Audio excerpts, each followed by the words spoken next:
other on-site responsibilities. According to NBA insider Chris Haynes, LeBron James, who is dealing with that foot injury, is not going to need surgery. First round of the PGA Tour's Arnold Palmer Invitational is underway, and as of right now, there's a three-way tie for first, all at 5 under, with Chris Kirk, Jordan Spieth, and Cameron Young all leading the way. They all three are still on the golf course. Scotty Scheffler is one shot off the pace, 4 under for his round, 16 holes he has played. And Andrew Putnam is 3 off the lead as well. He's on 18 as we speak. I'm Brian Fenley.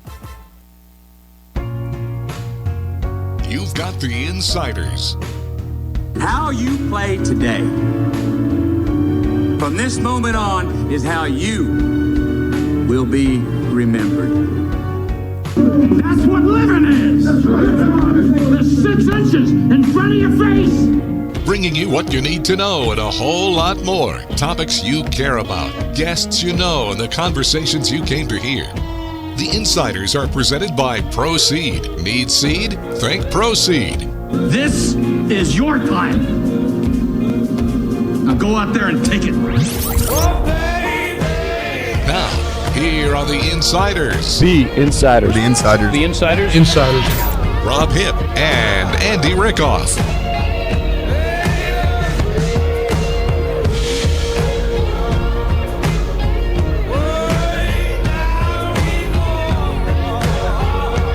Oh boy, we've got snow. Shout out to Dave Jacobs. Boy, have we got snow. There we go. Still got it. Shoveling out a little bit at a time. Roads are good. Roads are clear. Having a little bit better conditions out there than it was this time yesterday. Hopefully you are shoveled out. Hopefully your car is not under 5 feet of snow. And we're all enjoying a nice, cool, crisp, frigid, but yet non-snowy Thursday so far here. Welcome on in. It is the Insiders with you. Gang is all here. Andy Rickoff, Rob Hipp, Micah Bindi with you inside our Theraldson Ethanol Broadcast Center, ready for you today on the program. Again, hopefully you're safe from that snownami that hit us yesterday. We're able to stay home. Hopefully our tips to winter driving and surviving the winter weather was helpful to you. If it wasn't, I'm sorry. We'll try and come up with better ones for you next time we get a snow of the year or a snow apocalypse, but we tried our best yesterday. I didn't see anything major on the news last night, so I would assume that everybody took our advice and listened to it wholehearted. And again, entertainment purposes only, but if you listened, you did a good job. Thank you. You probably learned a thing or two, or at least tried to. We got a great show for you. Fully loaded lineup, completely packed today, so we're going to have to stay on time and on task. That's Micah's job today, keeping me on time, which is easier said than done. But fully loaded show for you with 3 great guests. Looking forward to talking with each and every one of them. Getting you ready a little bit more for the Summit League tournament, which gets going in basically, what would it be, in about 28 hours from now. It kind of will get going there in Sioux Falls with these play-in games happening on both the men's and the women's sides with the 10-7 matchups and the 8-9 matchups in those play-in games to decide who's going to be playing the top 2 seeds. Just a day away from the Summit League tournament getting going. 2 days away, a little more than 2 days away for NDSU women's basketball, and about 3.5 days away for NDSU men's basketball as the women play Saturday at 3 o'clock against the winner of the 7-10 matchup between Denver and Kansas City. So Bison women's basketball at 3 o'clock on Saturday, and Bison men's basketball at 8:30, really 7:30 for the pregame show, Bison Shoot-Around with Micah Bindi on Sunday night for Bison men's basketball. By the way, both games, men's and women's, can be heard right here on Bison 1660. The men's game also on our sister station 107.9 The Fox, which me and Rob Hipp will both be on tomorrow. Looking forward. My debut on the Fox Morning Show. You've been there a lot. Any advice for myself how to deal with Robbie, Dave, and Moose over on 107.9 The Fox? Man, just butter them up, you know. Yeah. They're some of my good friends, you know. Moose and Robbie and Dave, they do great work. So, yeah, when you go in there, just start talking about food and maybe even bring some food. And that'll get you off on a very good start with our friends at The Fox. Food is usually a good way to get off the right foot with just about anybody. Looking forward to being on there with them tomorrow. But that's where you can find the men's game on 107.9 The Fox and here on Bison 1660. A women's game right here on Bison 1660 as well. against the winner of Kansas City and Denver. And looking forward to getting down there. Great tournament. I know, Rob, you haven't been to this one before. It's going to be a fun experience for you. I think you'll come away with the same impression the rest of us always have, that, I haven't been to like all of the Power 5 tournaments. I've been to a Big Ten tournament and seen a couple of games there. Not been to like an ACC or an SEC or Pac-12 tournament, but as far as mid-major tournaments go, I have a hard time believing anything stacks up as well as the Summit League does. They do a great job running it.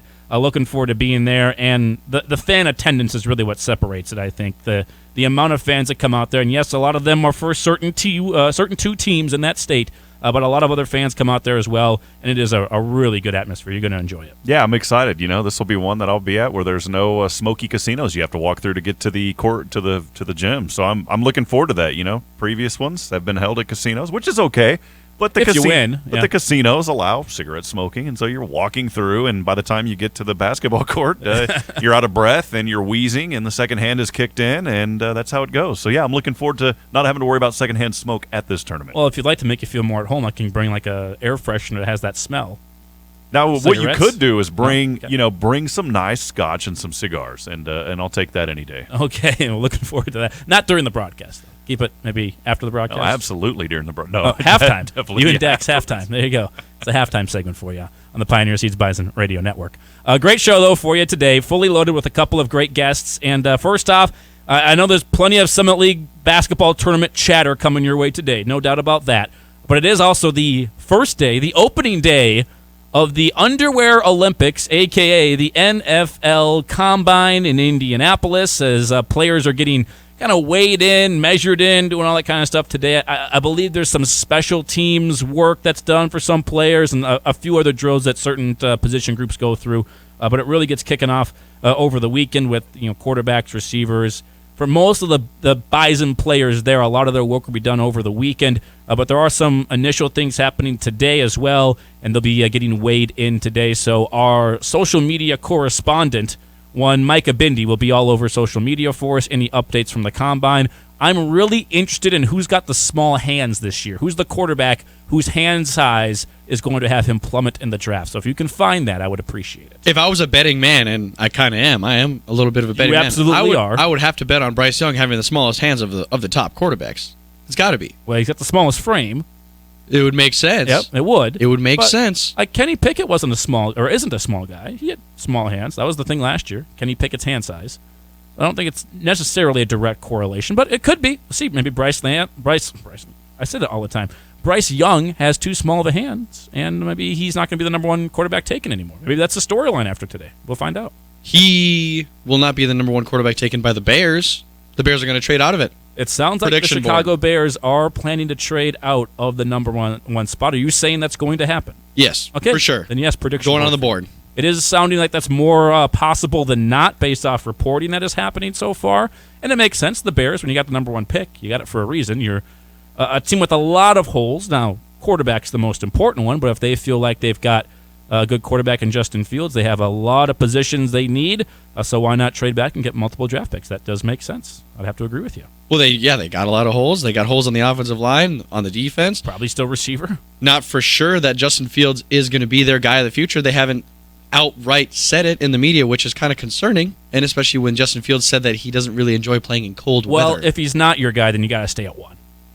You can't be doing the trade back to 4 and say, we're going to get the quarterback we really want, because that guy might not actually be there. You got to stay at 1, and then you trade Justin Fields, in my opinion. If Justin Fields isn't the guy they want, they need to stay at 1, draft who they want, and trade Justin Fields for the same amount of picks. You'd probably get I think at least a first and a second or something like that, I would think, for Justin Fields. So. Oh, yeah, someone has high potential on Justin Fields still. He shows a great running ability. His passing is still there. We've seen him drop some great passes with great touch, but just not the consistency factor yet. But it is the NFL Combine opening up today. You can watch it today and really all weekend long as well if you want to watch Cody Malk or any of the other Bison if they happen to cross the screen there. I know you're not going to have a lot of the drills being done by Noah Gindorf or Hunter Lipke, but you should see Cody Malk out there. I believe Cody's planning on doing everything. I haven't heard, at least, if he's not planning on doing some of the drills. So we'll see that stuff over the weekend, and we'll talk live on location at the Combine today with our Fox Sports Radio correspondent, Brandon Kristzal, that will join us at 11:30. Looking forward to having BK back on. Yeah, he's already out there and getting some good interviews. I saw him with Chris Sims having a few chats a little bit about what's going on around the league. So good to have him in person. Of course, he joined us a few weeks ago and for the Super Bowl, and so now we've got him back there at the NFL Combine. So great to have him with us, and looking forward to all the things, and really interested in digging in more about Cody Mauch and what he's up to. Will Cody Mauch make an appearance at quarterback? That could be on the table. Just kidding. I mean, he's changed a lot of positions already. Maybe position change the quarterback. I do have a poll of the day since we're talking Combine here. So, Micah, you can put this one up, and we'll recap what our poll of the day was yesterday as well and give people some results on that. But can you give us a new poll question for today? We can talk about when we have Brandon Kristzal on here in about 20 minutes. Is the NFL Combine actually a good way of telling who's going to be a good NFL player or not?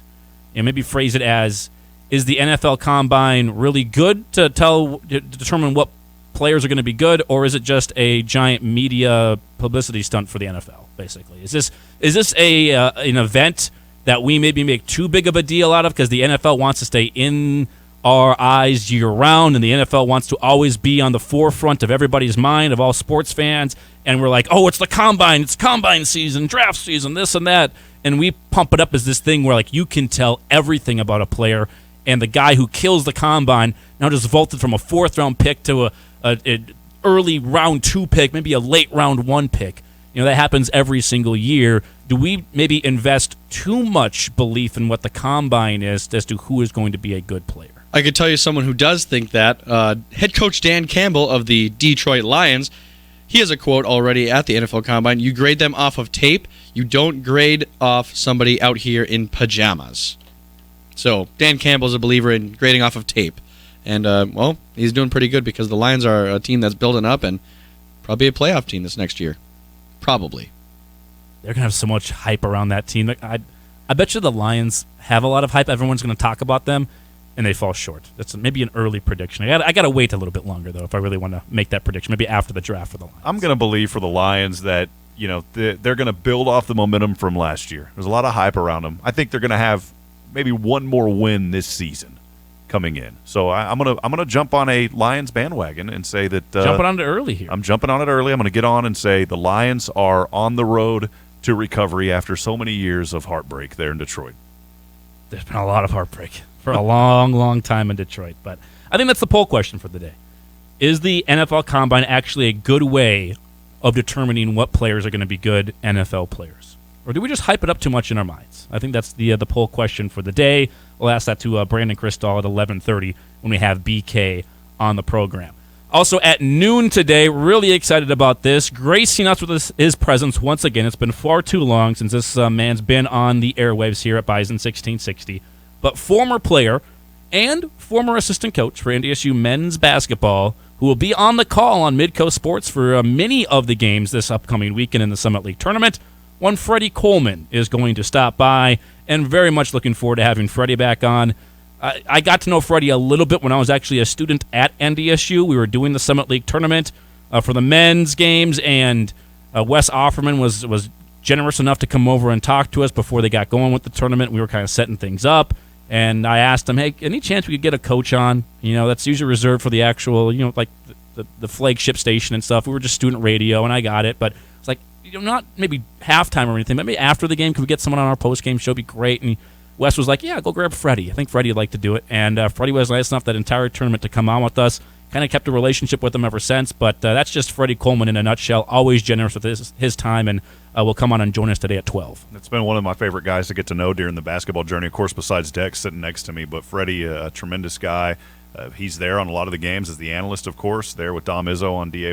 And yeah, looking forward to chatting with him and getting his feedback. You know, I want to know more about this tournament and what's it like from him as a player, and maybe some of the young players. Get his take on Damari Wheeler-Thomas being in it for the first time. Absolutely, and Freddie, a guy that was on that 08-09 team, first year being eligible for the NCAA tournament, with Ben Woodside hitting the shot against Oakland. It's actually here on the mural here in our Thorough It's Nothing All broadcast studio. But it's on the mural here, that shot from Ben Woodside. Freddie was on that team. Get some of his memories from that year in the conference tournament today at about noon. So you got any questions for Freddy, feel free to send those ones in, or for anybody on the show today. Also at 12:30, how about some NDSU football chatter just a little bit? Mark Johnson is the radio play-by-play voice for the Colorado Buffaloes, including their football games. And Colorado's been pretty much down in the dumps for a little while here. But now all of a sudden a lot of interest around their program because, of course, Deion Sanders is the head coach of Colorado. So a check-in with the Colorado Buffaloes, the Buffs, as people will call them, about what is going on down there. You know, they got the spring ball and their spring games already like selling out just about compared to what it has in years past. And obviously NDSU plays Colorado, not this upcoming season, but the year after in 2024. And very much looking forward to that game. I know it's a ways away, but maybe get an early report on what the fans of Colorado think about playing the Bison in a couple of years at 12:30 with Mark Johnson. Yeah, excited to have. I was actually texting Mark right now There you go. as you were leading in. Little reminder. Yeah, just to remind him. But he'll be on with us, and just to hear that impact that Deion's going to make, and then looking ahead as NDSU will play Colorado, and be cool to catch up with Mark too, and just ask him about his thoughts on Mason Crosby back in the day. As I know Mason, and it'd be nice to hear from him on how Mason has progressed as well there, because we have a little bit of Green Bay fans in the house. Yeah, a couple of them. I guess we can ask a question about someone in Green Bay.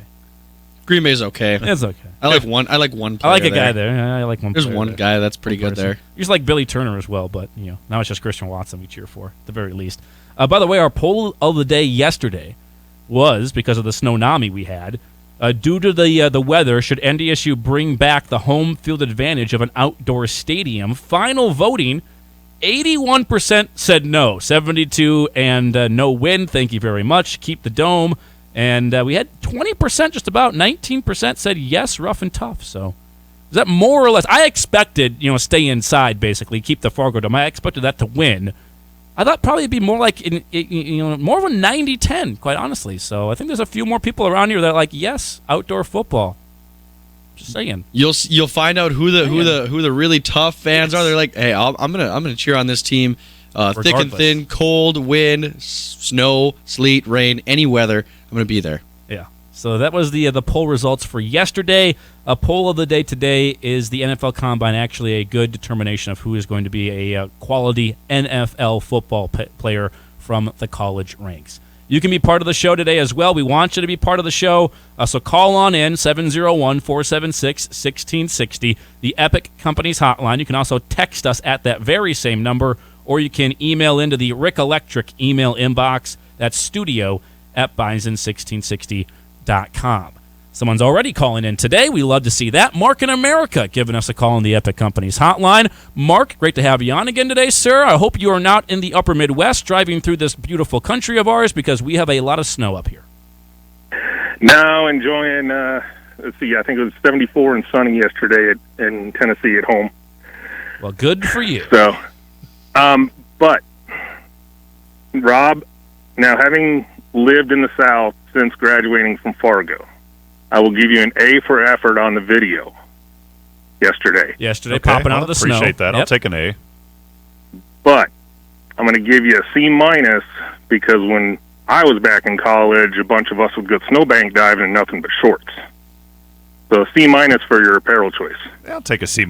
C's get the degree. Yeah. C- is also what you and your buddies got when you went to school here at NDSU. Is that correct?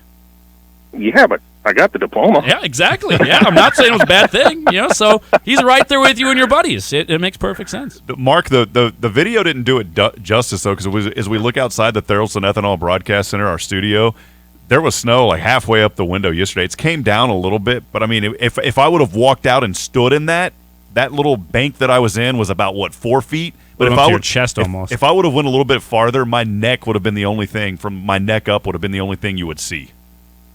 Oh, I remember those days. That's when I used to go sledding off my parents' deck, because the snowbank was 7 feet high right there at the edge of the deck, all the way down to the lake. It was great. Mark, appreciate the call. Thanks for calling in, man. Looking forward, by the way, to be down in Tennessee with NDSU football in a couple of years for that ETSU game at Nissan Stadium. Mark in America giving us a call on the Epic Companies hotline. And if you haven't already seen it, Mark kind of critiquing, I guess, Rob's video. You were in the snow yesterday before coming in. You had a little fun in the snow. That's what kids around here do all the time. Snow days, get the snow pants on, go dive in that stuff and enjoy it. Yeah, we were last Braylon night. enjoyed it all yesterday? Not yet. No?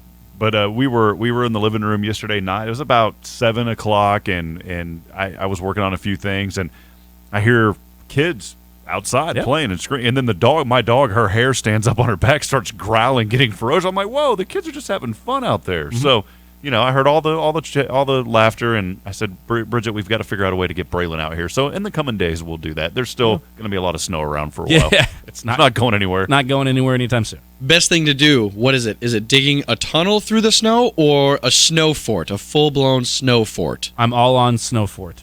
I'm all on tunnels. I'm on the tunnel. I'll create a long tunnel as far as we can go, just as long as a sidewalk, or just keep making rounds around the yard. Do you ever have the not like a bucket? It's basically a brick. You could make bricks for your igloo.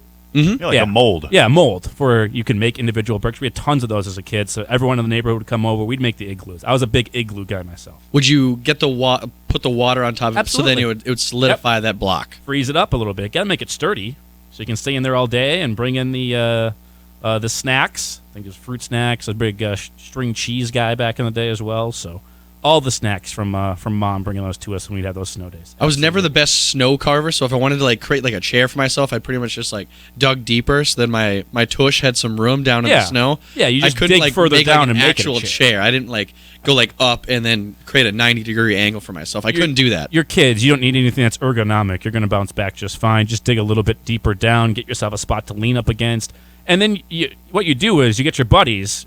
You each get 7 or 8 kids from the neighborhood. You split into teams and you each make your own fort, and then you get the snowballs. So then you it's get a snow fight. You get 30 minutes to make your own fort, and then at that time you have 30 minutes to make the fort and your snowballs. 30 minutes are up, we're going, and you better make sure your fort's good, otherwise that thing's coming down in a hurry. So, Micah, did you ever? I don't take you as this guy, but did you ever find chunks of ice and put in the middle of your snowballs? Were you that guy? No, I would not do that. But if I would never throw chunks of ice at someone, but if I wanted to knock down someone's fort or put a hole through their fort, I would throw the chunk of ice at their fort to try and break that fort down a little bit. Get a big snowball, and then you pour a little bit of that water on there, and it's like a cannonball. The top of that fort comes crumbling down. You find a weakness in somebody's fort pretty quickly if you just keep aiming at one spot. And make it structurally sound. That's engineering as kids. We really learned a thing or two there during the snow days in the upper Midwest. Fun times indeed. Hopefully everyone was safe and enjoyed the snowy weather yesterday and were able to find some enjoyment out of it. Let's break right here. We'll take a break a little early. We'll come back. Coming up in just a few minutes, we'll have Brandon Kristzal, our Fox Sports radio correspondent, live from the NFL Combine, talking some Cody Malk, Hunter Lipke, Noah Gindorf. What do they got to do to impress at the Combine? And who's got the small hands? I think that's the biggest question. Who has small hands? Because that is what determines if a player is going to be good or not, apparently. And is the NFL Combine really a good way to decide who is going to be a good NFL player? I think that's a legitimate question to answer. Hopefully we get that answer from Brandon Kristzal when we come back here on The Insiders, brought to you, of course, by Proceed, home of the Right Choice and Right Stuff programs, and online at proceed.net. If you need seed, think Proceed. The most complete Bison coverage in the region. Your Bison Nation station, Bison 1660. I think what makes Proceed win is we're different than the other companies in many ways with our programming, our simplicity, our non-corporate attitudes, and our personal relationship building. What Proceed is, we bring back the old-fashioned seed buying experience. We're true seedsmen. We care about everything from the sale to the planting to following up afterwards. That's what we're all about, is just trying to bring that experience back to a personal level. Need seed? Think Proceed. Proceed.net. Great seed at a reasonable price. Have a little extra cash from your tax return? Well, max your tax at the Audio Garage. We'll make it go further than ever with countless specials on your favorite audio and video brands. Kenwood Exelon speakers, buy one, get one 50% off. Harley Davidson speakers up to $150 off. Clarion Marine speakers, $109.95 a pair. Huge sale on all in-stock Kenwood, Pioneer, Sony, and JVC radios. Check out Facebook for all the deals. The Max Your Tax Sale. The Max Your Tax Sale is happening now at the Audio Garage, just off 52nd Avenue South in Fargo. Experience is what builds the future of glass at Cardinal IG in Fargo. Cardinal IG is leading the industry in the development of superior glass for the residential window industry. Their highly motivated and talented employees design and manufacture the best glass in the industry. This March, Cardinal IG would like to say thank you to Mike Arnson, who is celebrating 25 years. Karar Al Mandalawi, Majid Al Dulami, Nadaya Saba Claude, and Jarula Safi are all celebrating their first year at Cardinal IG. To view open positions or to apply, visit cardinalfargo.com. If there's one thing I know about farmers, it's that they are resilient. This is Scott Zolandic with Cornerstone Bank. Farmers are known to rise to ever-changing challenges, whether it be higher land prices and rent costs, risk management, or diversification. Cornerstone Bank offers an experienced team that you can turn to. If you're looking to save, borrow, or spend, Cornerstone Bank will find the best financial options for business, ag operations, and your personal needs. Come see us at Cornerstone Bank. Member FDIC, Equal Housing Lender.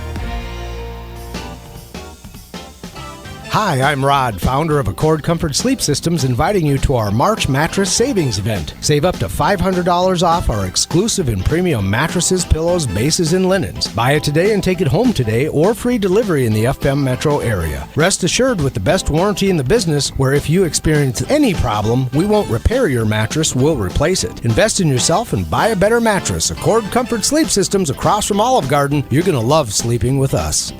Dakota Refrigeration, now known as DRI, has been serving Minnesota, the Dakotas, and Montana for over 4 decades. Locally owned and operated since 1974, DRI is a full-service source for your refrigeration, heating, ventilation, air conditioning, and electrical service needs. From the entryway to the kitchen, from hot to cold, from dreary to bright, DRI has you covered. DRI, formerly Dakota Refrigeration, with locations in Fargo, Bismarck, and Minot, online at dacref.com. Only Taco John's Valuest menu has the cheese-loving audacity to put nachos inside a burrito. Try our new Nacho Crunch burritos with seasoned beef for just $2, or grilled chicken for $3. The Valuest menu, only at Taco John's. At Taco John's, we could compare our wild-caught Alaska flounder fish tacos to other drive-thru fish options. But we have better fish to fry and serve with fresh pico and chipotle lime sauce. Alaska flounder fish tacos are 2 for $6.50 for a limited time at Taco John's. When it comes to your pet, you only want the best. That's why for the past 5 years, I've put my trust into Nutrisource Pet Foods. When my dog started, she was on the large breed puppy food and has progressed to adult food, and sometimes we need to incorporate the weight management blend. I just love that no matter when my dog is eating, whether it's the dry or wet food like Pura Vida, I never have to worry about rotating her diet or the negative effects because of how great their food is for my pup's gut. Find out more about rotational feeding at NutrisourcePetFoods.com. You're listening to your home for NDSU athletics. To the 10, cut to the 5, shot in there, baby! Bison 1660.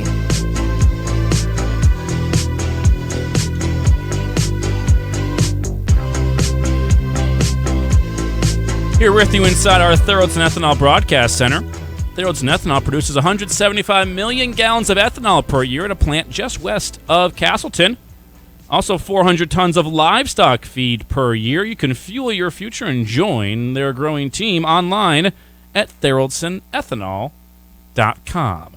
Andy Rickoff, Rob Hipp, and Micah Bindi in with you today. You can watch our shows each and every day on our Facebook page, which is Bison 1660 there on Facebook. Would encourage you as well to like that page, follow it. That way you get the notification whenever we go live. And you can stay up to date with all the latest stuff on NDSU Athletics. But you can watch our shows live there on our Facebook page via the Horsch Cam. Horsch Farming with Passion online at horsch.com. That's HORSCH.com. Hello out there. Appreciate you listening. You can leave a comment below in the comment section as well. We'll talk to you during the show. Hey, Mike, a quick question. There's a team that has a bird that's red in the NFL. What is that mascot? I can't remember. The Cardinals. Okay, yeah. Yeah, he says it weird. You can also, I brought this up because the Cardinals. Also here on The Insiders, you can learn pronunciations as well, how not to say words, how to say words, and we were debating earlier if it's Cardinal or Cardinals. So we're trying to figure that out. Yes. I say Cardinal. I'm with you. And this is not an Upper Midwest thing. This is just a guy that never learned how to say a word thing, I guess, at some point. That is a perfectly enunciated word. Cardinals. It's enunciated, not enunciated, first off. And it's not right. It's Cardinals. Pronounce? Announce? Yeah, you enunciate? said enunciated. It's enunciated. Enunciate. Okay, sure. This is why we brought this up. I think Micah is broken, Rob. We have officially broken Micah Bindi back there. Going to get a new producer for tomorrow. Brandon Kristzal, though, coming up here in just a little bit. Talk some NFL Combine with you. 3 players for the Bison at the Combine: Hunter Lipke, Noah Gindorf, and Cody Mauk. Cody, at one point during the Senior Bowl, I think before the Senior Bowl, Cody was like, people were saying 3rd round, maybe creeps into the 2nd. Then all of a sudden I started hearing people say end of the 1st round, early on 2nd round. Now it seems like it's cooled off a little bit. That's typical for FCS prospects because they're not really on the forefront of everybody's mind. So when you don't have an event like the Senior Bowl or like the Combine coming up or other things, they tend to cool off a little bit.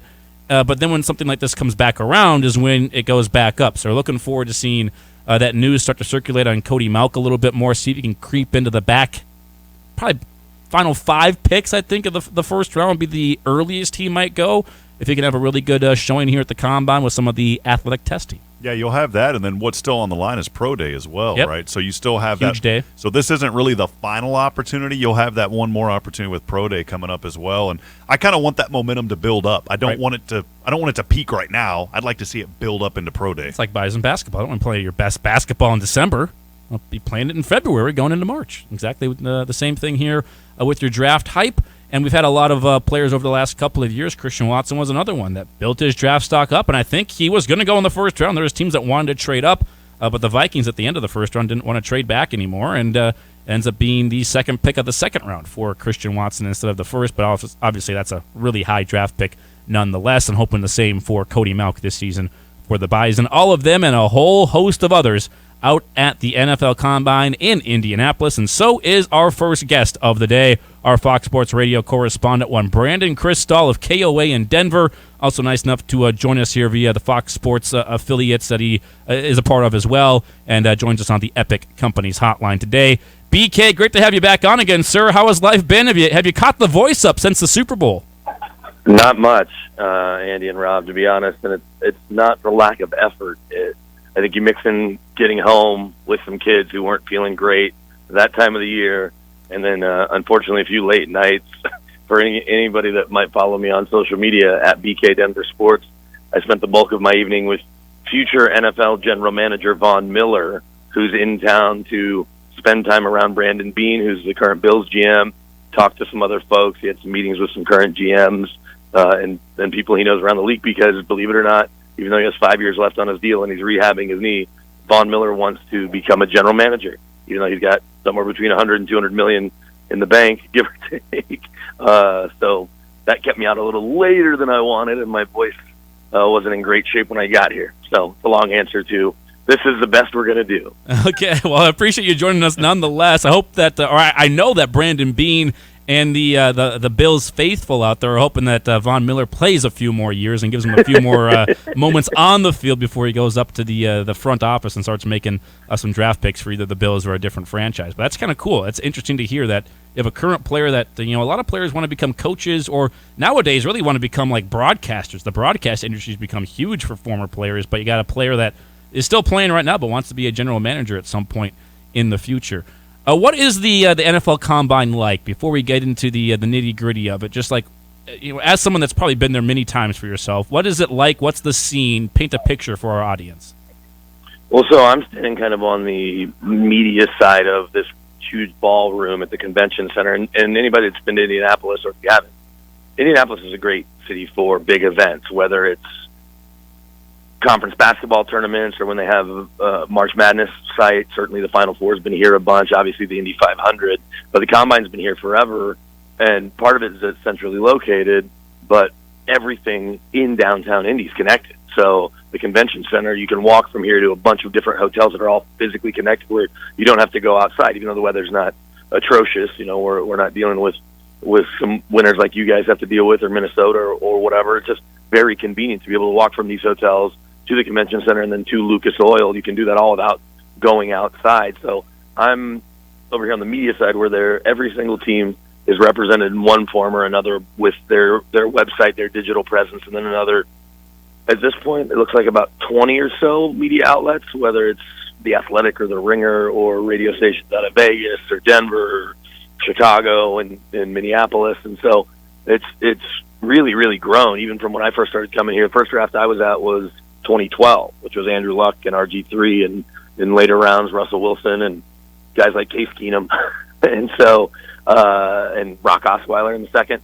And so to what it was then, where we were all just in a room over at the Dome, to now where it's this huge, huge ballroom and there's 8 podiums or 10 podiums where prospects can all be talking at the same time. That's what we've been dealing with the last couple of days in the morning. And then coaches and GMs will talk, not all of them, but a lot of them. So it's become obviously a huge spectacle. NFL Network makes it an even bigger deal. And this is the first time, believe it or not, that media gets to actually walk into the Dome and watch the workouts. The NFL Network does a great job, and you'll see more, just like watching a football game. As great as it is to be at a game, you get more from TV 99% of the time. But it's grown to this huge thing, and I don't see it getting smaller. I just hope it stays in Indy beyond next year. BK, good to catch up with you again. Rob here. And before we kind of tie things into NDSU a little bit, I saw an interview you had with Chris Sims, I believe, yesterday. Kind of guide us through some of the interviews you've had so far and what the early buzz is. Well, I think the early buzz, unrelated to any of the interviews necessarily that I'm doing, but just the conversation in general, you kind of have 2 main topics here, really 3.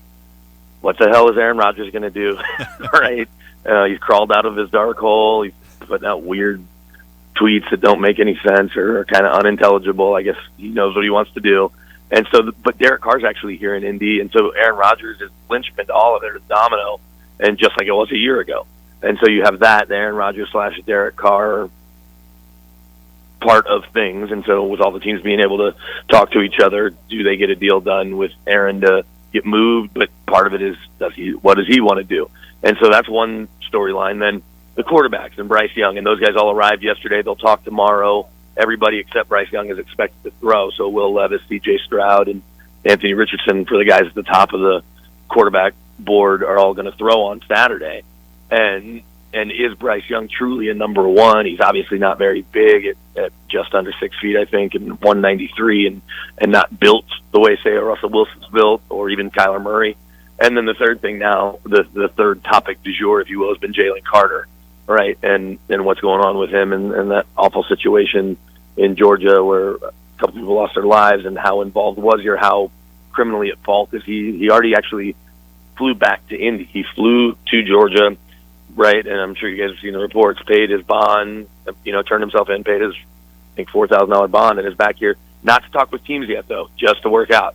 He wants to work out. I guess he was ready to work out. He's not worried about the Georgia Pro Day as much, not that he won't work out there as well. So those are the 3 biggest storylines, and they all kind of exist in their own story bubbles, if you will, right? There's not that much crossover, even though Aaron Rodgers and Derek Carr certainly might affect the way some teams approach the draft if they like one of these young quarterbacks. And Brandon Kristzal, our Fox Sports Radio correspondent, with us out there in Indy. You mentioned you want to stay in Indianapolis. I know there had been conversations about moving the Combine around. If the Combine was in Fargo, North Dakota, where we just got about 1.5 feet of snow and it's currently below 0, would you still go to the Combine? I would, but I live in Denver, right? And you got to go where the action is. And so it's funny because so many people that come here are in a hurry to leave, and I get that. Like, come here, do what you need to do. Maybe you cover a certain team. The coach talks on Tuesday, right? I mean, the Broncos are a good example. Sean Payton talked. Right after that, GM George Payton talked. And I know a bunch of people from Denver that flew out Monday night. They talked Tuesday morning, and they were on a plane Tuesday night. And that's fine. But because of the nature of the Combine, you never know who you're going to end up talking to. So whether that is future GM Von Miller that you don't expect to see, but there's an opportunity to meet young coaches and young personnel people that we know the way this league works, right? Sean McVay was a 30-year-old head coach, but if you would have talked to him as a 26-year-old, you probably wouldn't have thought 4 years later he was going to be a head coach. The point is, it gives you an opportunity because everyone is in one place to meet people and get to know them and talk to them, and then they may end up in your town, or you working for a team that you cover or are around, or whatever it may be. So wherever the Combine is, I'll always go. It's just the convenience of Indy is unmatched. So even though I like a lot of other cities better that I would certainly live in, and I wouldn't race to go to Fargo if it was there, I would still go. Nonetheless, wherever the NFL moves it to, I'll attend the Combine for as long as they'll have me. Okay, got you on the record. So if it's ever in Fargo, we expect Brandon Kristzal. You can stop into the studio as well. We'll let you do it. Hey, I want to come anyway. I want to come see an NDSU game. I want to come to check out the Fargo Dome there. Yeah. You can come out check out the Fargo Dome, and then we'll have you come on check us out when we play Colorado in a couple of years. How about that? Absolutely, 2 years, 2024. There we go. At the Combine, NDSU actually has 3 players there. Cody Malk, offensive lineman, Noah Gindorf, tight end, and Hunter Lipke, a fullback, running back, tight end hybrid guy who's an absolute beast of a football player.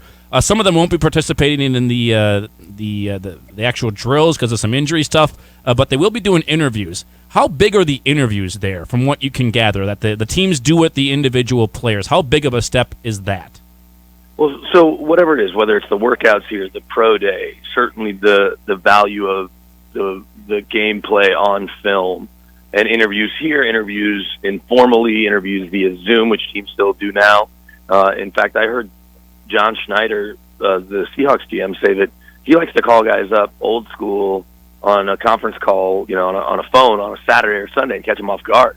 If you can get a hold of them, not just a scheduled thing via Zoom, or if they come in their building for those top 30 visits that every team's allowed to have 30 kids come in. But I want to say the number is 64 meetings that teams can have, and I think most of them take advantage of that with 300 kids here. And I think it can be really big because when you look at every single thing is one more piece of information for a team to have. So they want to, this is obviously a huge job interview, and so most of these kids come in and they are on, right? They're ready to answer the questions, they're ready to answer the tough questions, they're ready to answer the weird questions that they've been prepped on by their agents and other people that they work with. But at the same time, you can't put all your stock into one thing. Now, I think guys can hurt their stock if they have a terrible interview, right? Or they come across as a moron, or it's obvious that they aren't very smart, or that they may not love football, or whatever it may be. So I think kids' draft stock can drop in some of these interviews, maybe more than it goes up, because if you like a player, you're just looking for reasons to continue to like them, right? But if there's a player you're unsure of, and then they say something or act strange in one of these meetings, I think that can ding them a little bit. But ultimately, we know that the most of all the metrics, whether it's running a fast 40 or bench pressing or working out here, not working out, pro day, it still matters. At least most GMs I've talked to ever, when I flip on the tape, can you play or can you not play? That's what matters the most. But these interviews certainly, I don't say they'll make or break, but they can swing a team in one direction or another, I guess. BK, there's kind of been something we've been talking about, on the media side here for over a month, and it's been in the news for longer than that, obviously. But when you think about the NFL Combine, and we put it up as our poll of the day again today, we ask, is the NFL Combine an effective way of evaluating who the best players will be? Kind of wanted your take on that. Do you feel that it is a good way? No. No, I mean, I agree with there you go. Right. Not in terms of the workout. No, not by any means. And if you thought that it was, you would say that's crazy. And look, right, everybody talks about guys like Mike Mamula or even John Ross, right, who still has the record for the fastest 40 here.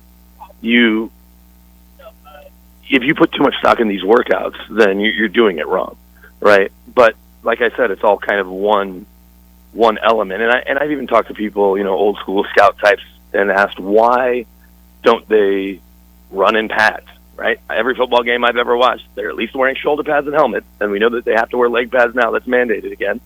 So why not run 40s? Whether everybody's wearing shoulder pads or not, the times are going to change. But they're going to play football wearing shoulder pads. The point being, it's just one more thing to see how fast they really are, stripped down track style or whatever. But no, can you play football? Can you process the information at any position? Certainly quarterback, that being the most important. But can you handle the concepts that might get thrown at you? All of that matters more than how you perform here. And even think about Orlando Brown, right? Just won a Super Bowl. Orlando Brown coming out of OU, you knew about his size and you knew about his ability to play in Norman, but then he had a terrible combine. He was terrible on the bench. He ran slow. He looked out of shape. And he ends up dropping, to the second round of the Ravens. Well, now he's playing at an all-pro clip. It helps having Patrick Mahomes behind him. But if you get too wrapped up in these workouts, you're probably not going to be a GM or a talent evaluator very long. And Brandon Kristzal here with us. You can find him on Twitter and follow him like we do at BK Denver Sports. And I agree with you. I think the Combine ends up really being more of a publicity event for the NFL to keep the NFL in our consciousness like they want us to year-round, rather than really a great way to necessarily justify the talent that these players have. But No, and real quickly, the workout part is the TV part. What is important about the combines are the meetings, just to give teams a chance, because a lot of these kids are at the Senior Bowl or at other All-Star games or whatever it may be, so teams have an informal chat with them or even a formal chat down there, but this is now the head coach is almost always here when they aren't necessarily at the Senior Bowl or wherever, and the GM is almost, certainly all the GMs are here, and you have lots of scouts versus just the one area scout that may have gone and seen a kid at school, right? There's a Midwest scout for every team that I'm sure comes through Fargo once or twice a year and talks to the coaches and gets to meet the players informally or whatever, just say, hi, hey, have a great year. I really like watching your tape. But so that plus the medical part of this, by bringing all 300 kids here, and that's literally where the combine, the name comes from, was they were doing these kind of regional combine type things, if you will, and they combined it all into one in the 80s, I believe, and brought everybody to Indy, because there was one in Arizona and one down in Florida and one on the East Coast, and they're like, this is stupid. We're having to send our medical people all over trying to find out about these kids. Let's bring them all in one place. And so that's where the value of the combine is. It's I guess it's twofold. It's the meetings and the medical, but it also allows every team to meet with every agent about their current players under contract that might need new contracts or hit the free agent market. And then are there conversations about other players on other teams? Not officially, because that's tampering, but I have a hard time believing that when a GM's talking to an agent about a guy they currently have, oh, by the way, so-and-so who's a free agent, yeah, we'd love to see him in Denver. And otherwise, how are those deals done 1 minute after free agency tampering starts, right? Because so there's plenty of value here, but the workouts and the made-for-TV show is the least of it. And we're going to see on Saturday, right? All these quarterbacks are going to throw. The NFL actually did a smart thing, because I mentioned people coming and going. By having the quarterbacks come in a little later, talk Friday, throw Saturday, it keeps a lot more people in town and covering the combine versus if they throw on Wednesday or Thursday, and then it's like, oh, by the way, those DBs ran. Oh, that's cool. Or the O-lineman ran. Look at those big boys run, right? And so I think that is cool. And Josh Allen throwing the ball, 70 yards to Christian Kirk is fun. And if we see Anthony Richardson or Will Levis or somebody light it up, that'll be great. But that's the made-for-TV part for the, I don't call it casual fans. I don't think too many casual fans watch NFL Network, but the fan that's not worried about the team's back end of the roster or who their undrafted free agents might be. And I agree with you. There's so many free agent deals. And also, I think trades talked about behind the scenes here with all the GMs in one spot. Right. Especially with so many quarterbacks. Russell Wilson trade. Yep. Right. The Russell Wilson trade is a perfect example. John Schneider and George Payton started talking about it in Mobile a little bit. And then in Indy, they went to a little hole-in-the-wall bar that I found out is not very far from the other bars that everybody goes to. It's just a hole in the wall, and it's around the corner from one of the main hotels. Because I thought it was like on the outskirts of town, or that they got in a cab. Nope, they just walked a different direction than everybody else was walking to kind of some of the main hangout spots, and that's where they sat for a couple different nights and hammered out the framework of that deal. Pretty cool stuff. Thanks for the insight there. Brandon Kristzal with us, our Fox Sports Radio correspondent. Last question for you. Got about 30 seconds left. Our guy back here behind the board, Micah Bindi, thinks if he ran the 40, he could get under 5 seconds. If you ran the 40, like everyone will be doing at the Combine, what would Brandon Kristzal get? Fastest I ever run was in the mid-4.6s a long, long time ago. I'm going to be 45 at the end of the month. I know I'd be under 5.5. I'd like to think with some training I'd still be close to 5, but I have old man knees and old man hamstrings. Me and some of my colleagues may run it because they have some stuff set up in the convention center, like a Combine experience for fans.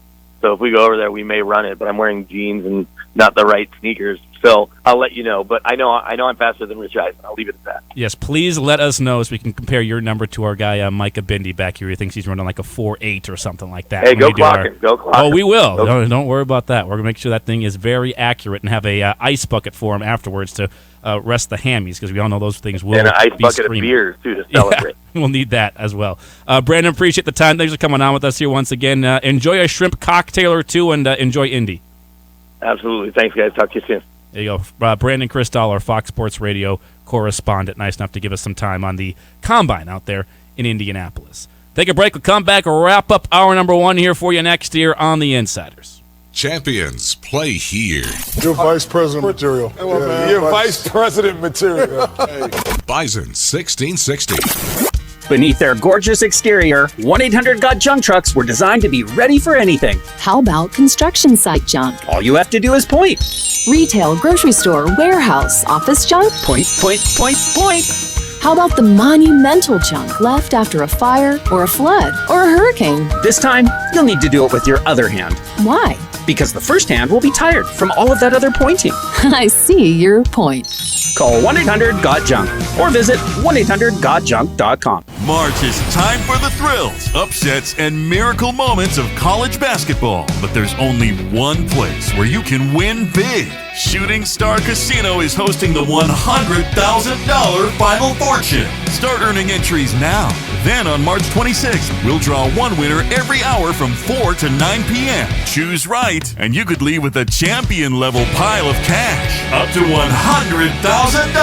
See promo details at starcasino.com. Life is busy, and sometimes families neglect their dental health, which leads to big problems.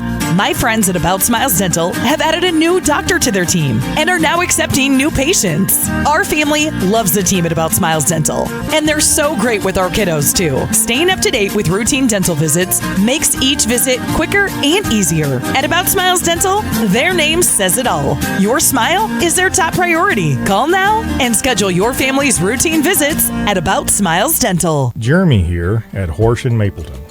Did you know that Horsch manufactures premier planting, seeding, and tillage solutions right here in the FM area? We are proud to be a family-owned business based out of Germany and would love for you to join our team right here in Mapleton. We offer competitive pay, full benefits, and paid family time from Christmas to New Year's. Please visit Horsch.com to view our current openings. And it's booked. Wait, what if my flight gets canceled or the room is terrible? Ugh, what am I doing? Travel always has specials on dream trips. They do corporate travel, honeymoons, everything. I'm booking with Travel just to be safe. This week's Travel hot deal of the week is a Virgin Voyage cruise. Enjoy 7 nights on the Brilliant Lady, February 3rd through the 24th. Stay in an extra large sea terrace balcony stateroom for adults only. Call Travel at 492-5000 or online at travelgroup.com. It's Chris Hansen, and for years we have trusted the experts at Rick Electric. Since 1964, Rick Electric has been the go-to for residential, commercial, and industrial. And right now is a great time to consider having a Generac whole home generator installed. If the power goes out, you'll barely notice because of an automatic seamless transition. For work in Fargo, Moorhead, Hawley, Horace, Glendon, Dilworth, Kindred, and everywhere in between, it's Rick Electric at rickelectric.com. Quit hitting snooze for the same old thing every single day. Oh no. There's more to life. What about a career in the hottest and most exciting industry in the world? A career at Radio FM Media selling audio, digital, and event marketing is for people that are self-driven, personality plus, multitasker, persistent, have a creative streak, and love the idea of having a career instead of a job. This is a 6-figure sales job for highly motivated salespeople. Does this sound like you? Send your resume to Jessica at radiofmmedia.com. This is Bison quarterback Cole Payton. Payton, snap, wants to run, found a gap, touchdown! Oh, mama, what a play! And you're listening to The Insiders on Bison 1660. Cole Payton, maybe one of those next guys. Rob really loves this rejoin. I just feel like throwing it down. It's surround sound, and I want to go to town every time I hear this beat. You know what I'm saying? Oh, I thought he was about to throw a rap. He was. I thought he was going for the rap. Keep going. I'm done. I'm done. You'll hear it at the Summit Cole League Payton tournament. and you go. Cole Payton, don't be waiting. Yeah, there you go. He's got it. He has a talent. There's a talent there. We'll keep it on the DL though. The 2025 Super Bowl halftime show. Rob Hipp. That'd be great. Joined by... It would not be great. Ratings would be at an all-time low. No, the next FCS championship game down in Frisco, Texas, Rob Hipp, live at the halftime show. You could rapping. sing with any artist. Who would it be? Who would it be? Man, I would have to resurrect Notorious B.I.G. Okay. I would have to sing with Biggie, man. That was now I grew up. The ratings would go through the roof if that was the combo. It had nothing to do with you. I got to say, that's who I grew up listening to. You know, I'm not ashamed. Awesome. That was the old school stuff that was good, and I would absolutely in a heartbeat sing with that guy. There is a new report. This was interesting yesterday. I guess a couple of final minutes here on the show here in this hour. But there was a report by the NFLPA that did a survey This is the first time they've ever done this. The NFL Players Association conducted a player team report card for all 32 teams in the NFL and presented players with the options to grade their team based off a bunch of categories: treatment of players' families, food service / nutrition, weight room, strength coaches, training room, training staff, locker room, and team travel. So all those categories, there's, I don't know, 6 or 7 of them there. Eight topics that the players got to grade each franchise on. The Players Union ranked all 32 teams in an attempt to give free agents information to consider before deciding where to sign. Rob, have you seen this report? I have not. Can you guess what the top-graded team in all the land is? The top-graded team from the players who are currently on their team in the report card. What team scored the best in those 8 categories? And what are the categories again? The categories are treatment of players' families, okay, food / nutrition, weight room, strength coaches, training room, training staff, locker room, and team travel. 8 categories. I almost want to feel like, not to be biased, but Dallas. You think Dallas? I think Dallas. You think Dallas would be pretty high on that list? I think I would agree that Dallas should be up there for when the you talk amount of about money food, that they got. I mean, that's number one. Dallas food, is you going to would be think food. travel. You think Jerry Jones does a good job. Part of this is like, what do you think the owner would pay for stuff? Do you think the owner would be willing to pay money to have good facilities, all this kind of stuff, and treat you well? So I agree with you. I think you'd think Dallas would be up there, right? The top team in all the land resides just a little bit to the east. The Minnesota Vikings, top-graded team in the entire NFL. All 32 teams, they were number 1. And across the board for the Minnesota Vikings, A minus, A plus, A plus, A plus. What were the Cowboys? Does it show it? Dallas Cowboys, also very good, one of the top teams. So you weren't too far off. They have an A plus in treatment of family. They have an A in nutrition. Weight room, A plus. I would expect that. Strength staff, A plus. This is the one where they fell behind the Vikes a little bit. Training room, a B. Wow. I would not expect that. Yeah. Training staff, A minus. Was there any Fs in there? Did any teams get any Fs? Yes. Oh, yes. There were quite a few that got straight on Fs on this thing. The Dallas Cowboys as well. Let's see the other ones here for you. So the Cowboys got a B in training room. Training staff got them a minus, an A plus in locker room. And travel was actually, this was the surprising one. Players gave the franchise a C minus on travel accommodations. Where are they staying? Like at a Best Western Plus? It's the flight, it's the amount of flights, layovers, all that kind of stuff. That's probably what it was. They were staying at a Best Western, not a Best Western Plus. That's what it is. It's a big difference there. While the Vikings on travel got an A. They were A's across the board. A minus, A plus, A plus, A plus, A plus, A. Rob, best rated team. Rob, you asked about teams that are bad. Well, the Cardinals. The Cardinals, the team in Arizona. They're the worst team in the league. They were graded out the worst. Treatment of families, F. That's tied terrible. For last. Food service nutrition, F minus. Didn't even know you could have an F minus. Weight room, F minus. Strength coaches, A. Training room, F minus. Training staff, B plus. Locker room, F. So the staff got good B+. grades. The staff is good. Strength and training the facilities are not good in Arizona, according to the players. Wow. And that again was the Arizona Cardinals report card, not Micah Bindy's in high school. Yeah, not the Cardinals. Man, you got to think about that though for the culture of that program and that team. Just how that's kind of like demoralizing if you think about it, especially if you're a player and you've got an opportunity to go and like they're ranking how they treat the families as an F. I wouldn't want to go there. Exactly, and it's graded by the players that are there, so it's like, terrible. ooh. Mm-hmm. So this is the first time it's ever been done. So this gives free agents an idea of what organizations are maybe ran better than others. That everyone puts on a face when they're bringing a free agent in for a meet. This is a great place, looks great, and then you find out maybe some things aren't that great. Well, now you get a little bit of an idea coming into it. So some other thoughts on the Vikings here from NFLPA President J.C. Treader calls it football basic decency. One of the things we wanted to be able to present to players was what are the decisions your team is making when given the option to do something for you as an individual. It is a choice. Treader said, I don't want this to be mudslinging, he said, but this is something we're giving to the players to have at their disposal. Vikings ranked as the top team overall, followed by the Dolphins and the Raiders. The Commanders were at the bottom of the rankings along with the Arizona Cardinals, who were actually 31st. So Commanders were last place, then the Cardinals, and then the L.A. Chargers.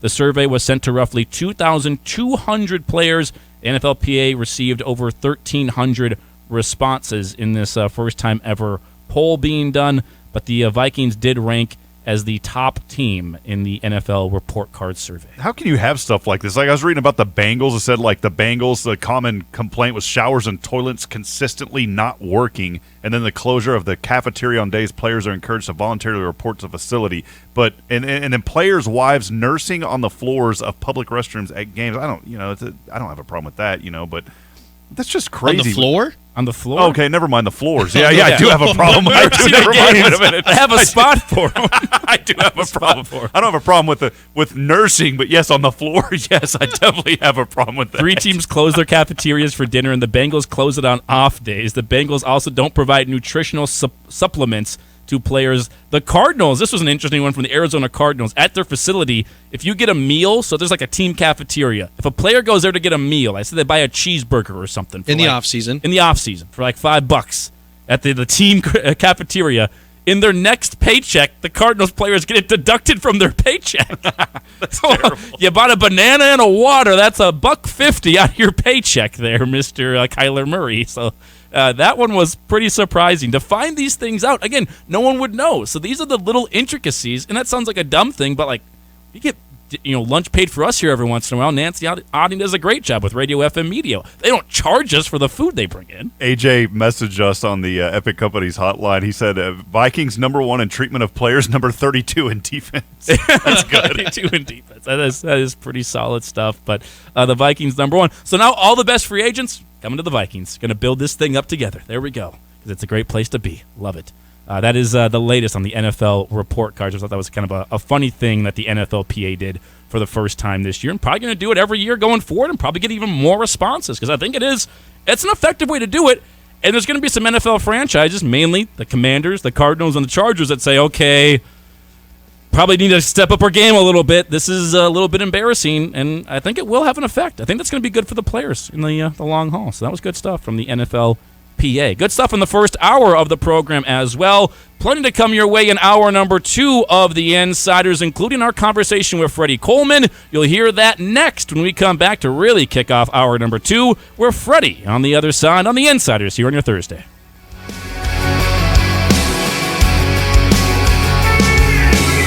Hey, hon, gotta go. I got pizza. The pizza's calling me. Honey, are you going out in the cold with the guys again? Well, yeah, there's gonna be Pizza Patrol. Is that why you go ice fishing? Hello, there's gonna be Pizza Patrol. Can we watch a movie tonight once you get back? If you order Pizza Patrol, I'm there. Call 241-9000 or order online at 241-9000.com. And I just want to put, was that a yes? Like, there will be Pizza Patrol. You are on the service, I keep them on the roll. You know you really are for the Pizza Patrol.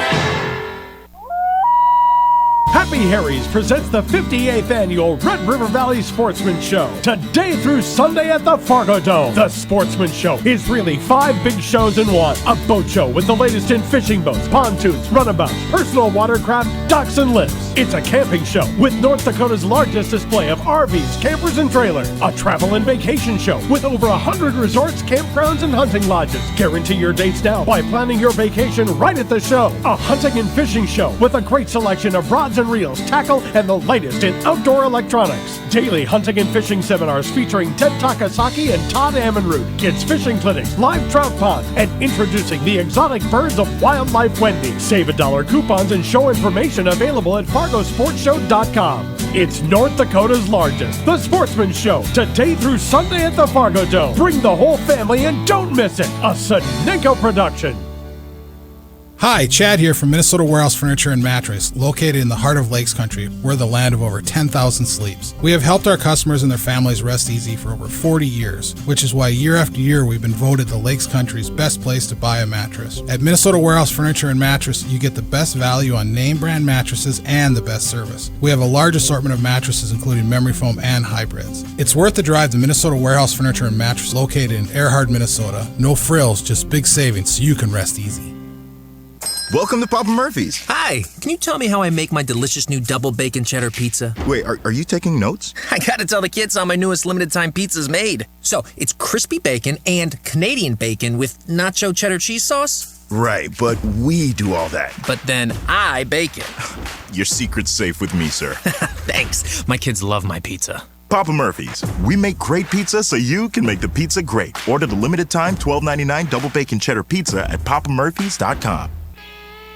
About a month ago, we had some unexpected plumbing issues. We called Valley Service Mechanical in a panic and were pleasantly surprised with the professional that came to our rescue. He took the time to explain the issues to us, and you could really tell he enjoyed what he was doing and the pride he had representing Valley Service Mechanical. When your heating and cooling needs help and your plumbing is on the fritz, call Valley Service Mechanical, 701-293-5701. Online at valleyservice.net. You work hard to make your house a home, and at Onyx Exteriors, we strive to make the outside of your home as warm and inviting as the inside. I'm Blake. And I'm Ray, owners of Onyx Exteriors. We install the industry's top brands in seamless steel, wood, vinyl, specialty products, as well as gutters, windows, and doors. And all at a great price. We personally work with you from the estimate to the installation to guarantee your satisfaction. So whether it's a remodel or new construction, schedule a free estimate online at onyxnd.com.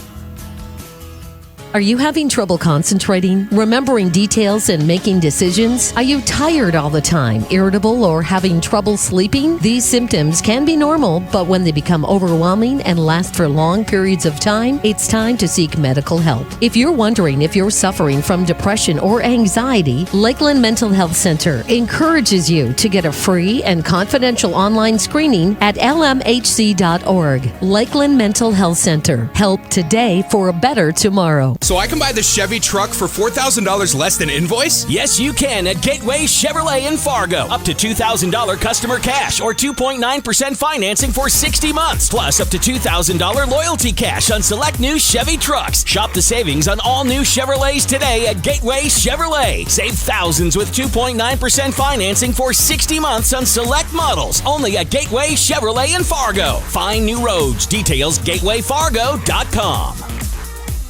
KQWB West Fargo, KPFX HD3 Kindred, and K224FD Fargo. Bison 1660, powered by Gateway Chevrolet, Cadillac, Nissan, and Hyundai in Fargo.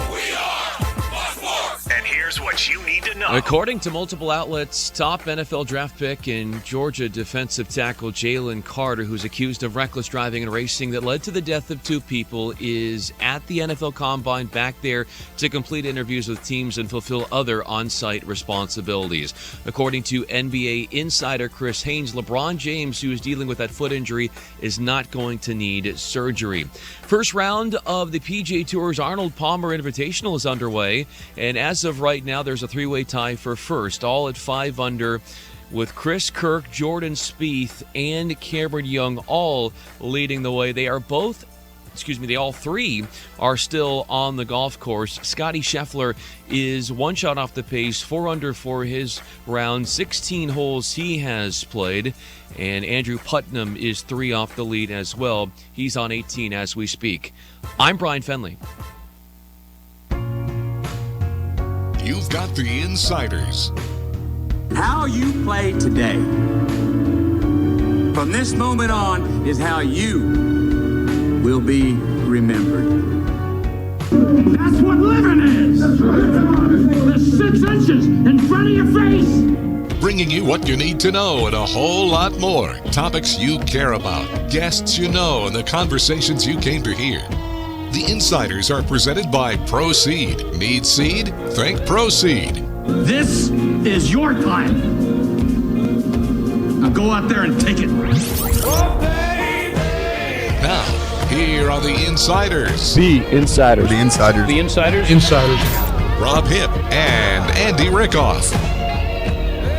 Welcome back into the Insiders here on Bison 1660. As always, brought to you by Proceed, home of the Right Choice and Right Stuff programs, and online at proceed.net. If you need seed, think. Proceed. Summit League tournament getting going here tomorrow with the first round games, the play-in games, if you will, with 7 playing the 10 and 8 playing the 9 on both the men's and the women's side. NDSU's women will face the winner of the 7-10 game, which is Denver and Kansas City. NDSU's women get going on Saturday at 3 p.m. The men get going Sunday at 8:30 down in Sioux Falls at the Denny Sanford Premier Center. To talk a little bit more about the Summit League tournament, let's go over to our Epic Companies hotline and bring on former player and coach at NDSU, one Freddy Coleman. Nice enough to stop by and give us some time, a guy that knows all too much about the Summit League tournament this time of year. Freddy, great to have you on again, sir. It's been way too long. That is my fault entirely, but great to have you back on the show here and reconnect. Well, I appreciate you guys having me. Always a good time to chat it up with the fellas and talk some hoops, but it's March, man. It's basketball Christmas. This is an exciting time of the year, and excited to catch up with you guys again and talk some hoops. Yeah, of course. And before we dive too much into the Summit League tournament and your memories and your anticipation for this year's tournament, you're also just on the call with Midco Sports. You'll be doing some stuff with Midco for the Summit League tournament. But you were just calling the NSIC tournament where the MSUM Dragons got the victory on the men's side there. Can you take us through what that tournament was like and the win for the school across the river here? Absolutely. I'm just so happy for Coach Tim and the Dragons, and I've known him for a handful of years, and just kind of him underneath Chad Wolfall kind of coming up, and they had a whole bunch of veteran leadership and a whole bunch of old dudes that have been there last year, and they just played a lot of college basketball together, right? And this time of the year, you can get some dudes that buy in and know how to win, which they do. They're going to have some success, in late February, early March. But no, every time that I go to the NSIC tournament, I'm just extremely impressed on the league and Commissioner Erin Lynn and how she runs things. But at the same time, just the level of competition on the men's and the women's side, it's just high energy, high pace. I mean, it's just the level of play is just ridiculous. And that's why the NSIC is one of the best Division II conferences in the country. And, man, every time I get to be a part of that broadcast with Midco Sports, it's just, the level of athlete there is just, it's unbelievable. It's great. I mean, there's teams in the NSIC that would knock off Summit League teams, and just D2 basketball in general is just at a high level right now. So just glad to be a part of that broadcast and be a part of that tournament, and looking forward to being a part of the Summit League as well. Unfortunately, my Upper Iowa Peacocks had a great year. They bowed out kind of early, unfortunately. I was looking forward to watching them and getting your thoughts on Upper Iowa this year, but they bowed out a little bit too early for me. Did you get a chance to catch up with Saul at all? I know he's still around there. Absolutely. Yeah. Absolutely. He's at Northern State, and they had a really successful year, and they'll be in the region tournament. They came in as a preseason number one, or the postseason number one, and got knocked out by Duluth, who's a really good team. Went to the championship and lost to Moorhead, but they'll be in the region tournament. Coach Saul Phillips is still Coach Saul, right? He's just a light, fun, personality, super outgoing. A dude that just loves life, and they'll do well in the region tournament as well. And they got another former Bison on their staff too, and Josh Vaughn. One of my former teammates, one of my best friends in the world. And so once again, they got a couple of West Fargo kids over there, so they're really easy for us to cheer for. Hey, Freddie, Rob here. Always good to catch up with you, man. When I think of North Dakota nice, you're at the very top of that list. So I wanted to butter you up by saying that. You've always been good. I always appreciate you, man, and you do a phenomenal job, Freddie. Well, I appreciate that, man. I'm from the cities originally, so if you normally go to the cities, there's normally some road rage and some honking going on. But no, I've been in North Dakota for a long time, and this community has really rubbed off on me, man. And I met my wife here; she's from Moorhead, and I just love the North Dakota community, the Fargo community, and I love when good people like yourself are in this community, just to continue to bring light to it. But no, I really appreciate those kind words. You bet, man. Well, I want to kind of switch gears and look ahead to this Summit League tournament. Always the most wonderful time of the year here with March Madness getting underway. My opening question, a lot of pressure to win now, of course, because if you don't win, you go home, your season's over. Just how do guys mentally prepare from a player perspective? How do the players mentally prepare for this tournament?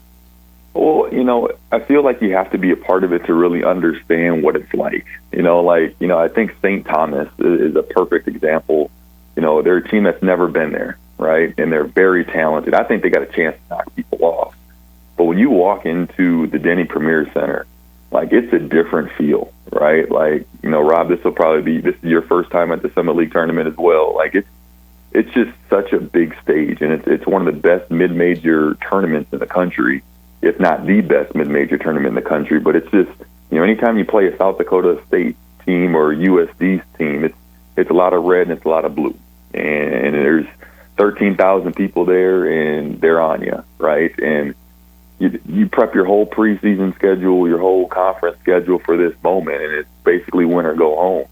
And I think that's what makes March Madness fun basketball. Is like you got men and women that are fighting for not just their seasons, but potentially their last college basketball game ever. And it's really hard to knock teams out that understand that get that have that grit and that toughness. So I think that's what makes postseason basketball so tough and so great. Is that, these athletes are competing for everything that they've built up their whole lives to get to this point.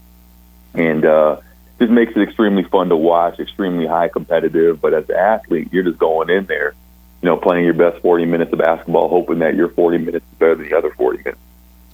And Freddy Coleman here with us on the Insiders, and let's go through some of your memories. Obviously, coaching and playing, you got a unique perspective into NDSU men's basketball, and Dave Richmond as well as absolutely anybody does here that will be covering this tournament. So when you talk about this men's basketball team, and one thing we've talked about a lot is the ability for Dave Richmond coach teams specifically to be playing their best basketball at the end of the season. And every coach says it, especially Coach Richmond, but not all coaches can do it. It seems like year in and year out, Freddie, and again this year, they won 5 of their last 6. They're playing as well as they have for an extended stretch at any point of the year, and it's every single year just about they do this. He's got like an 800 winning percentage in the final 3 weeks of the regular season. So having been on that staff before, what is different or what is done throughout the year to be playing the best basketball in those final weeks of the regular season going into the tournament? Well, I've known Coach Richmond since I was 17 years old going through the recruiting process. And, it's one of the many things I respect about him as a man is he's always going to tell you exactly how he feels, and he's going to be extremely transparent. Now, some people don't like that, and a lot of people do. And the people that do are the normal people that gravitate to Coach Richmond and what he's about. And, this is a different team than the NDSU teams in the past, where normally there's a lot of veteran leadership. Normally there's a lot of guys returning. This is really one of the first years NDSU's got hit by the transfer portal or kids leaving.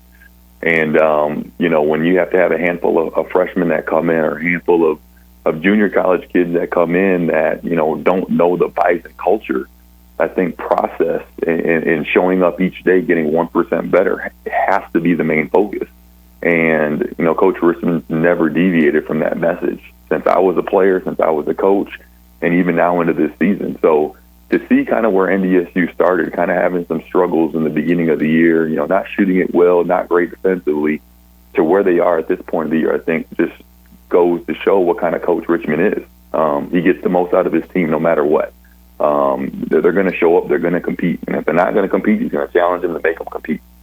Yeah. And if they're not competing, then somebody's going to get subbed in that's going to compete. So I just think that's North Dakota State basketball. That's just the culture of what he's built, what the program's built for a lot of years, even before myself. It's just what happens when you're a Bison. And once again, I just credit Coach Richmond and his staff for continuing to keep plucking away and knowing that once they get to this point, they're going to be playing their best basketball all year. And they certainly are this year. Number 3 seed in the Summit League tournament. Again, Freddy Coleman here with us. I want to go back. We've probably asked you this question every time we've had you on, but let's go back again to the 08-09 season. You know where I'm going with this. Summit League tournament memories for you. It has to be the number one, I would have to think, that Oakland game in the championship of that 08-09 season, the 09 tournament, I would have to assume then. And Ben Woodside hits that last-second jumper over Oakland, 17-footer, 3 seconds left. Just take us through the play from your perspective. It's crazy. That was such a long time ago now, and I think I had some hair back then when that shot went down. But no, obviously it's a great memory. It's really going from a Division II program to Division I, being the first year eligible. Those seniors redshirted for one opportunity for an option or a possibility to go play in the Summit in the March Madness tournament, and they did it, right? So to be a part of that team was awesome. You know, the shot was awesome. You know, the emotions, the experiences. That was one of, you know, besides getting married to my wife and the birth of my 2 kids, it's probably one of the coolest things I've ever been a part of. But that being said, man, the memories that really stick out to me isn't the shot. You know, it's not the game. You know, it's not the tournament. It's the relationships that we had with that team and continue to have, you know, as a 35. And I think that's why that team was so special, is we were such a close-knit team, and we were, you know, obviously a pretty talented team, but the things off of the floor, I think, is the reasons why we had successes on it.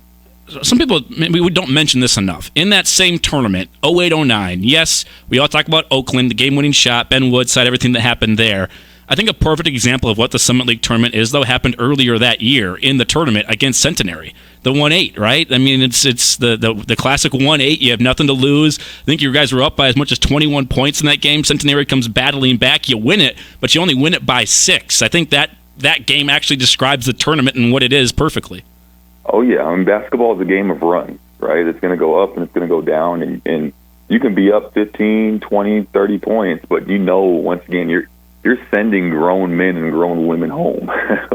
like, so they're not going to just lay down. They're going to continue to keep scratching and clawing. But honestly, you know, in my opinion, and not a lot of people talk about this storyline, but with that 08-09 season, you know, that would have been George Hill's senior year. George Hill ended up going into the NBA draft as a junior at IUPUI. And, you know, I've always said George Hill was probably the best player I've ever played against. And if George Hill was still at IUPUI, I don't know if NDSU or our team would have went to the March Madness tournament, because he was just that good. He could really will his team to a victory. But he left. We returned a whole bunch of seniors, and we ended up going to the tournament. So thanks, George Hill. Appreciate you if you're listening. It's a name I enjoy well, you know, tied into the NBA and the San Antonio Spurs. You're speaking my language a little bit there, so I appreciate No that, doubt. Freddie. Absolutely. I have another question kind of circling back to this tournament. You look at this Bison team, and Andy had mentioned a while ago, you know, winning 5 of your last 6. A lot of momentum heading in. Western, you get the win. Wasn't the ideal win, but don't want to take away from Scunberg. Had the big shot. What do you feel, though, like is maybe the best piece of momentum or the biggest strength right now for NDSU when they open up play on Sunday night? Well, I just think their strength is their defense, and they have to, you know, hang their hat on D. You know, there's going to be nights where, you know, Bowden Skungberg isn't shooting very well, or Grant Nelson really isn't getting the looks that he wants to get. Or maybe Andrew Morgan, you know, struggling scoring around the rim. You know, defense travels, you know, and especially this time of the year, you know, it always comes down, and NDSU's had some of these games where they're playing late, and they're playing down to 1 or 2 possessions, but that's March basketball. You know, that's going to, you know, give you a little bit of credibility going into this tournament, because, you know, the first 35 minutes are obviously extremely important, but the last 5 minutes of the game is where you're going to win your game, right? It's going to be defensive stops. It's going to be offensive rebounds. It's going to be toughness plays. You know, it's going to be making free throws down the stretch. You know, that's how you win in the postseason, you know. So at the end of the day, you know, the defense always travels no matter how your offense is going at that time. And they got to really, you know, continue to hang their hat on the defensive end of the floor. But it's just you know, what you put in the spring, the summer, and the fall, and the preseason conditioning and the lifting and all that stuff, all the toughness stuff that, you know, the strength and conditioning staff and Coach Jason Miller instills in the kids from the moment they walk into campus. You know, it gets paid in the last 5 minutes, you know, going down to Sioux Falls and trying to clinch or, you know, knock off a team. So I just think defense is where they got to continue to keep hanging their hat and just being tougher than the other group. Everyone says defense travels. That's because if the offense traveled, it would be a turnover, though, Freddie, right? Is that a dad joke? Yeah, that's my attempt at a dad joke right there. Yeah, that's exactly a Laffy-Taffy joke right there. I tried. It's good, though. It's good. Thank you. Appreciate that. You got NDSU, the 3 seed this year. Oral Roberts, the prohibitive favorite on the men's side, for sure. I mean, they're undefeated for a reason. Went into Frost Arena last game of the regular season and got a win. We all know how hard it is to go to that arena in front of that crowd and come up with a W. They were able to do that. What does somebody have to do, not even to beat Oral Roberts, what does somebody have to do to make them feel tight? Because, you know, undefeated season, 1 seed, big favorite, they're going to have a lot of pressure on them. That's just the way it is. You're the favorite. You're supposed to win this thing, and they got a team that can also make a run in the NCAA tournament. So they got a lot of pressure. What does somebody have to do to make the Golden Eagles feel tight in a game? Well, first off, I've always said that it's extremely hard to beat a team 3 times in a season, right? And every team Oral Roberts actually plays this year in Sioux Falls is going to be the 3rd time that they've played them, potentially trying to beat them for a 3rd time. So I think that's just extremely tough to do. Going into this tournament, everybody's going to circle them to be the favorite, and everybody's going to circle them and try to knock them off as well. But Oral Roberts has had a lot of tough games too. They've had a lot of tight ones. Omaha had them deep at their place, and Omaha being on the bottom half of the league. UND had them close. South Dakota State had them. So at the end of the day, they've had some really tough games. They found a way to win it. They just scored from so many different levels, right? And, really for them to feel tight, to feel pressured, you got to make sure that you're trying to guard. You got to guard. If you don't guard them and they're getting downhill, it's going to be a long night. But they're just so well-rounded. Everybody on their team can step on the floor and shoot it and score it from all 3 levels. And that's why they're such a hard prep. Everybody talks about Max A. Smith and what he can do, but, man, he's just a really, really good passer, and he's very, unselfish. He gets everybody involved, and he never forces. You don't see him take a lot of tough shots, which when you're averaging 22 points a game and probably going to be the Summit League, Player of the Year, it's one of those deals where it's just really hard to stop. But, they're a phenomenal coach team. They're disciplined. They play free. But they got dudes that just know how to fill it up. And if you can, shoot it and score it at a high level, you're going to like your chance. Freddie, final question for me, and just looking at the young guys on this team, they're called the Baby Bison. Wes Offerman has coined that, and it's worked out really well for these guys. But look at a player like Damari Wheeler-Thomas and his first time being in a tournament and a young player running the point. How much pressure does that put on him, and what does he have to do to kind of calm those nerves? I know I kind of asked you a similar question to begin with, but specifically on a guy like Damari Wheeler-Thomas, what do you think he has to do in this tournament? Yeah, you just got to settle in, man. And like I said, this is a big stage. I mean, from the moment that you walk into the hotel, like they have poster boards of, you're all league teams, right? The coach of the year, player of the year. There's family and friends there. They're all the different teams from the Summit League are there. They got alumni. It's just it's a big time feel, right? And at the end of the day, and I know Coach Richmond always tells his team this, block out the distractions. It's us versus them. It's 40 minutes of basketball. And Damari, for the most part, has done a really, really good job of just evolving as a point guard. He's always been a willing passer, but him knocking down that 15 to 17-foot shot almost consistently, to basically allow him to keep scoring at a high level, brings a huge compliment to this team. And how he dogs the ball and how he guards and defends without fouling, I think, is a huge thing, too, especially from a point guard, But he just has to settle in. And as an athlete, as a player, you're not thinking about all that. The athletes don't think about pressure. They're just thinking about hooping, right? And we talk about it as media. We make all these different storylines, but at the end of the day, like, these dudes just hoop. That's what they've been doing since they've been walking. So they don't think about the pressure of it. They're just out there trying to be the best versions of themselves. And Damari's confidence has grown throughout the year, and Coach Richmond just continues to keep leaning on him. And he's been showing up and showing out. So that's what you want from your freshman point guard. And this time of the year, you're not really a freshman anymore, right? You played enough minutes, you played enough games to understand what college basketball is about. Now, being in your first postseason tournament, now it's a different beast, but it's the same game. So Damari just got to settle in and be Damari, right? Not trying to be Superman, but continue to keep doing what he's done to help this team to be successful. We've asked you a lot about the men's teams here so far. You told us off air, though, before we had you on here, that you're going to be on the call for one of the women's play-in games happening early on tomorrow, actually, at the tournament, then also be on the desk for some of the other women's games. So Jory Collins and this NDSU women's team, 2 seed for the first time in program history at this Summit League tournament. I know SDSU on the women's side is the prohibitive favorite for a reason. We know what they've done in the past. But what have you seen in Jory Collins and that women's team this year and the ride they've been on? They just compete. They just compete at a high level. Once again, I've been seeing the women's program through for the last X amount of years, and when when they hired Coach Jory Collins and some of the things that he's implemented, not just offensive, but the level of athlete they brought in. I think, NDSU for, first time in a long, long time over the last couple of years, they just look the part, right? Like they have really, really good athletes. They're long, they're athletic, they're versatile, they're physical, they can shoot it, and they can beat you in a lot of different ways. And I mean, I'm walking next to some of these girls, and they're looking me eye to eye, and they're guards.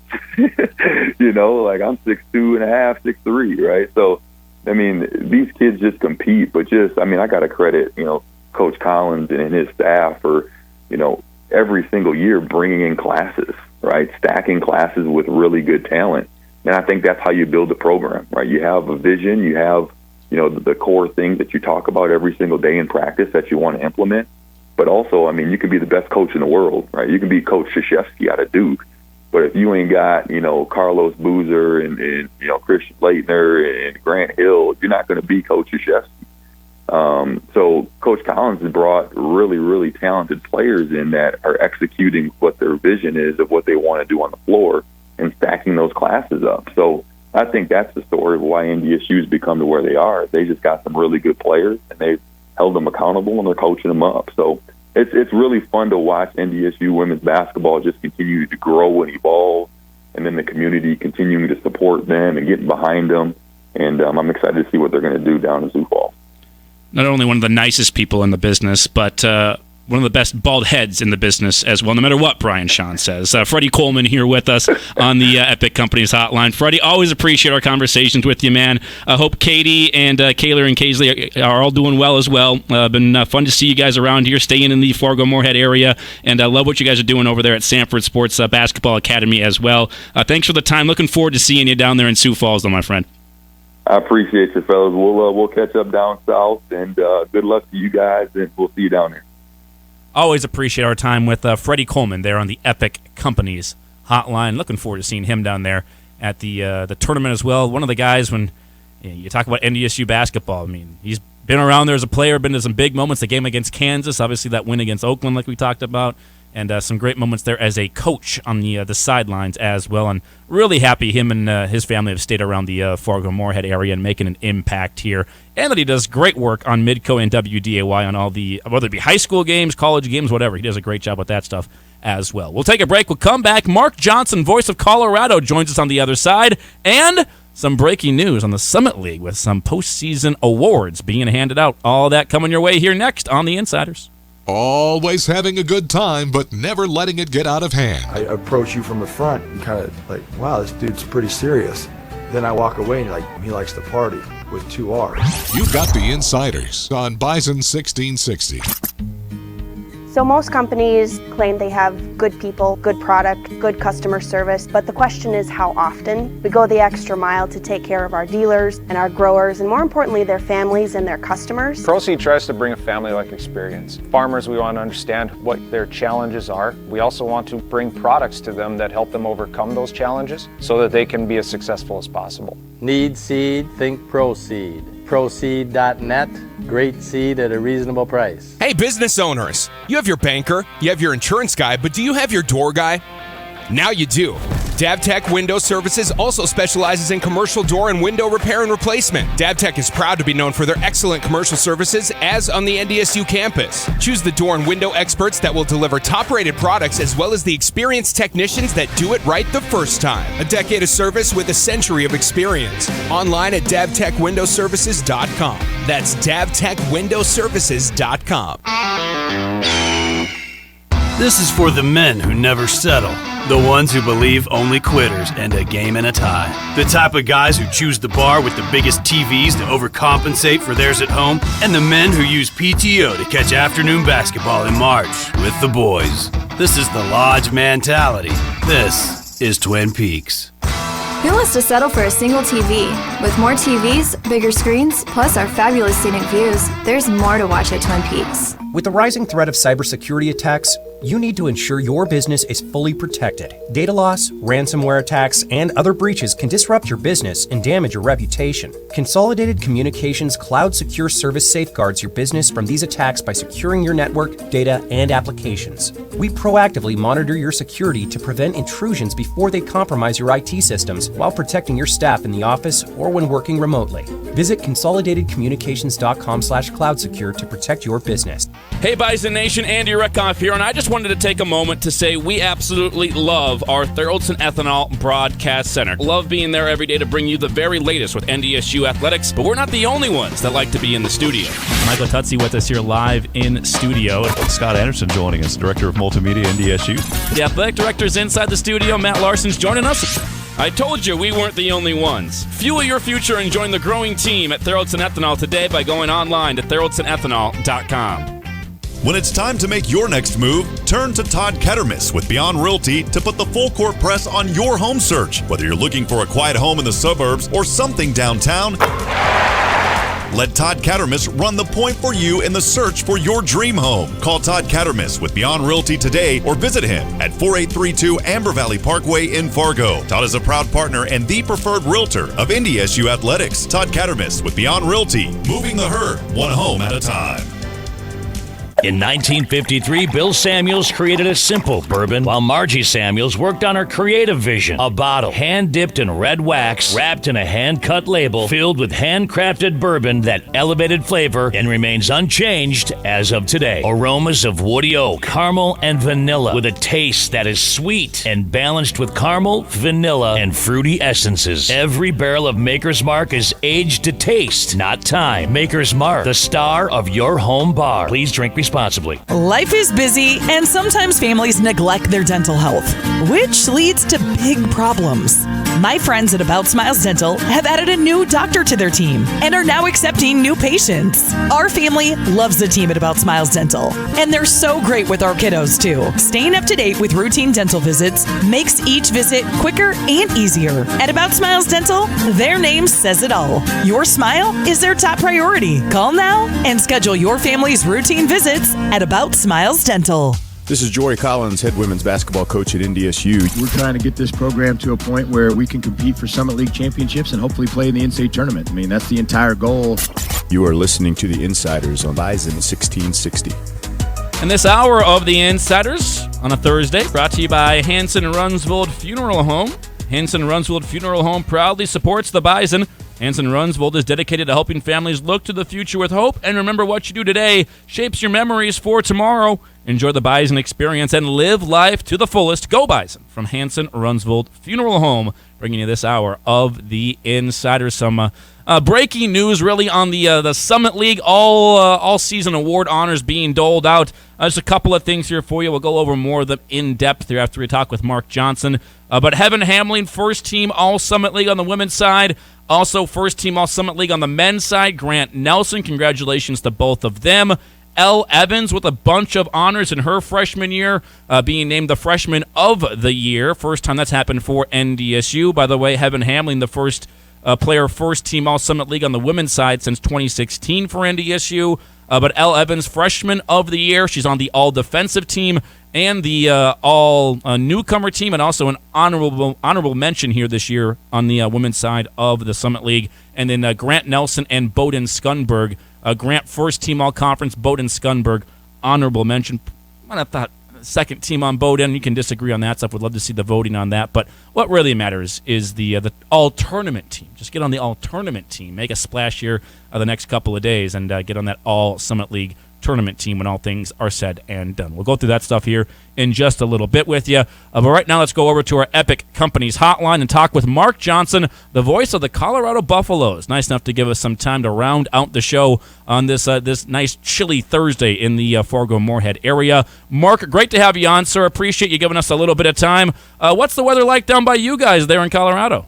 Well, I live up in the mountains west of the city, and we had snow the last 2 days, but today we got beautiful sunshine and fresh powder up here, so it's awful nice. But I'm a North Dakota native, so I'm awful familiar with what it's like in Fargo and Grand Forks, and I know how chilly and brutal that can be at times. So I hope you guys aren't too cold. We got some fresh powder, too. Would you like us to send it your way?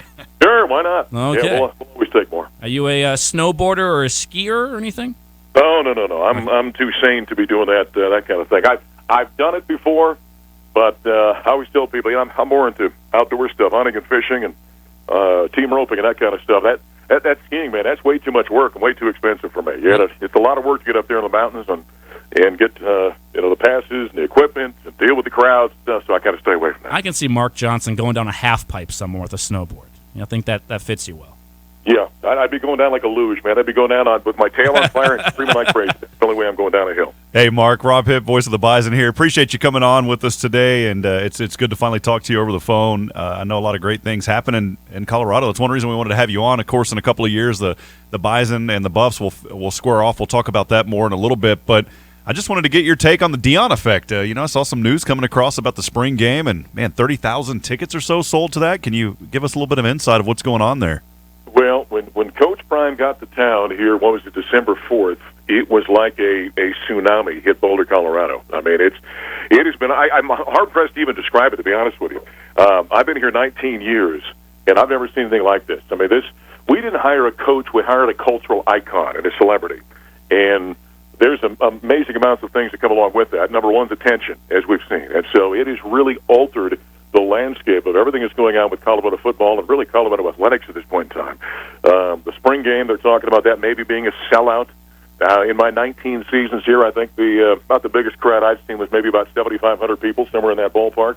And so that'll be something new. The donations, the sponsorships, the endorsements, the season tickets. I had a friend of mine call me up and said, hey, I called for season tickets the other day, and the guy on the end of the phone laughed at me when I asked him, because there's just nothing left. I mean, it really has been a transformation, what's happened, and I can't wait till September to kind of see what it looks like on the field.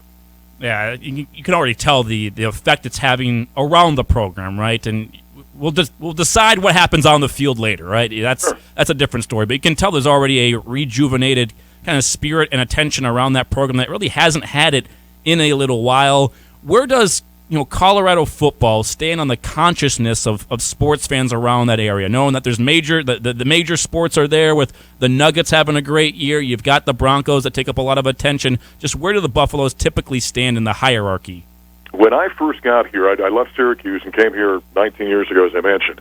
When I got to town, a journalist who had been here for a long time and I were talking, and he said, understand something about the state of Colorado. It is a football state, and the king is always the Denver Broncos. When the Buffaloes were good, and again, I was here, that was 2004, still Colorado had nearly played for a national championship in 2001. He said, when the Buffs are good, they are number two, unquestionably. And then everything else, Rockies, Nuggets, Avalanche, kind of falls into a distant third. And that's still very true in this state. I mean, no matter what happens, if somebody down at Dove Valley or Mile High Stadium belches, it becomes news, right? That's part of what the Denver Broncos mean here in this community.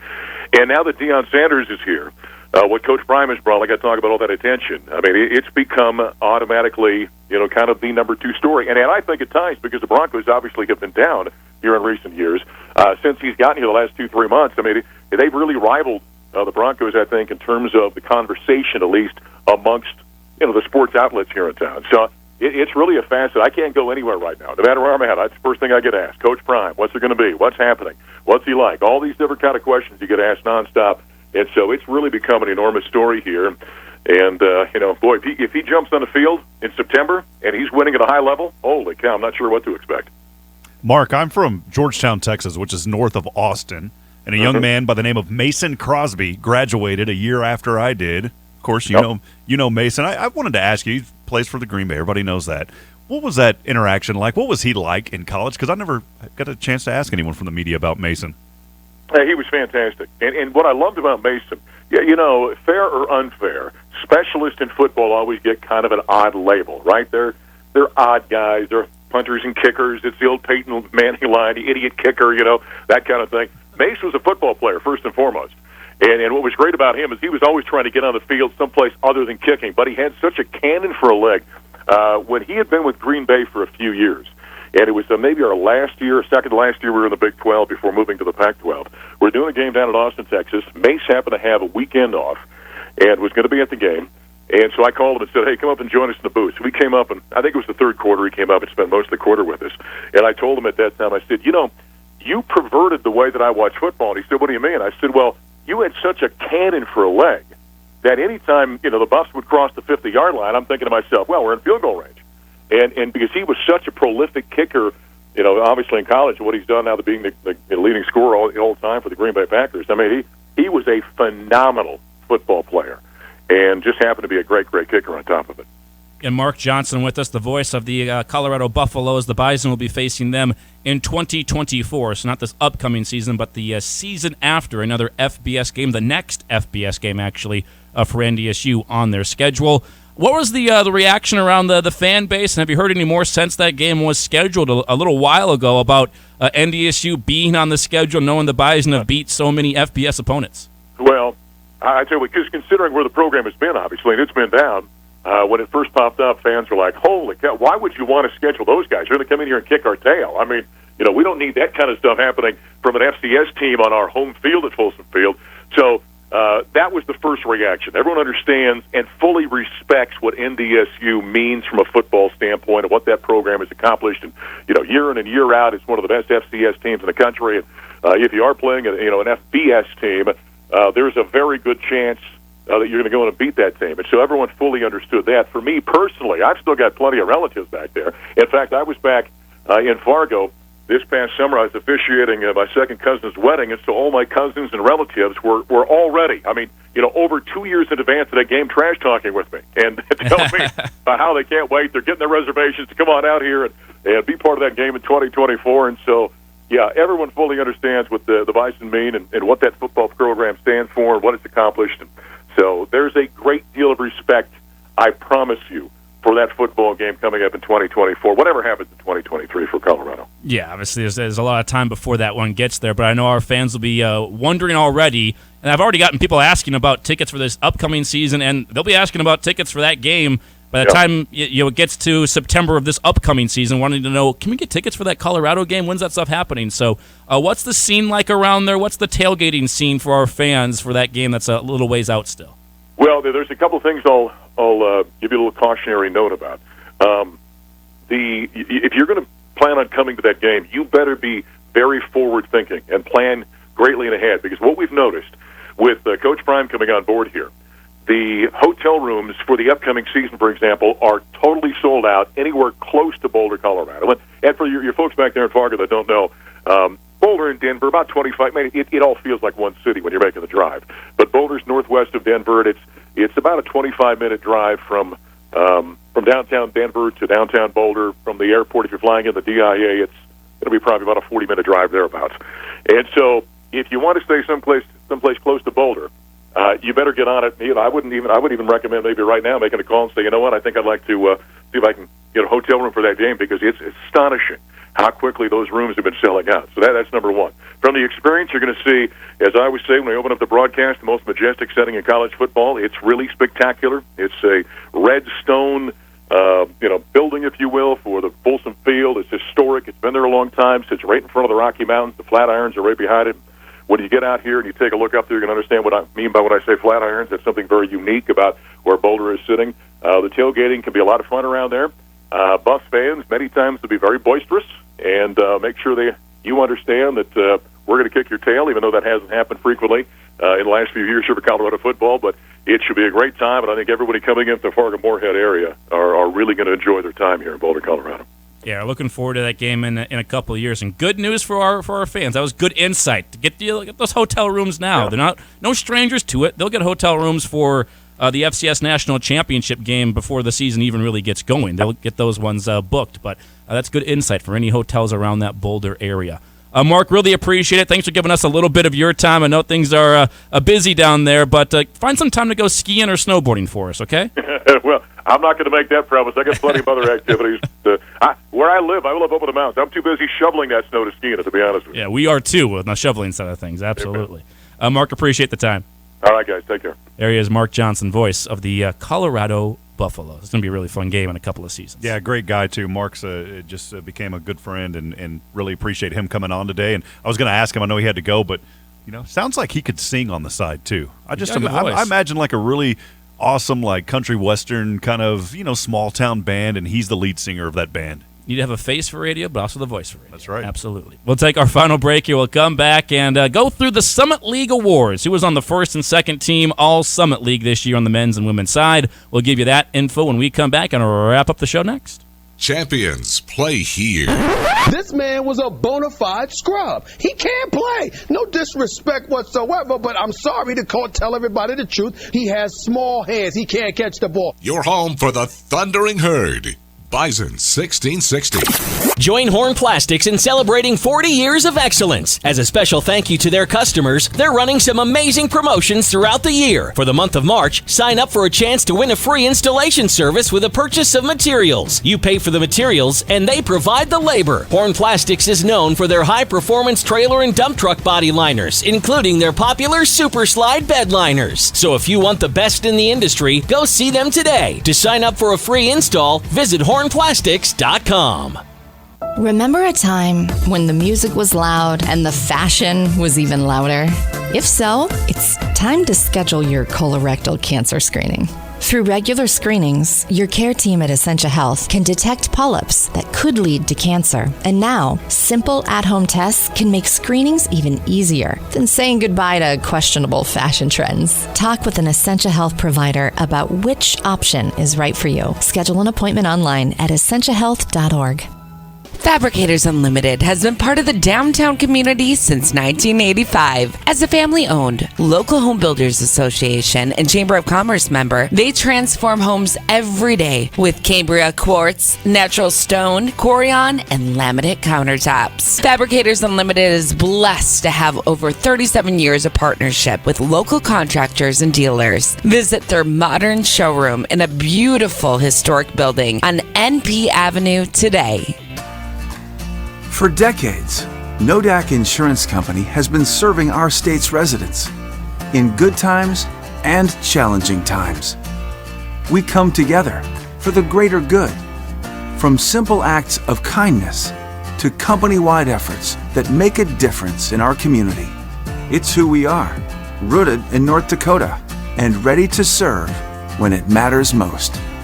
Nodak Insurance Company, agents with answers. Hanson Runsvold Funeral Home proudly supports the Bison and appreciates the commitment each student makes to its success. Whether in the arts or other campus activities, these students are our country's future and deserving of our support. Hanson Runsvold is dedicated to helping families look to the future with hope and remember what we do today shapes our memories for tomorrow. Add the Bison experience and live life to the fullest. Hanson Runsvold Funeral Home, an experienced and caring staff with a distinct attention to detail.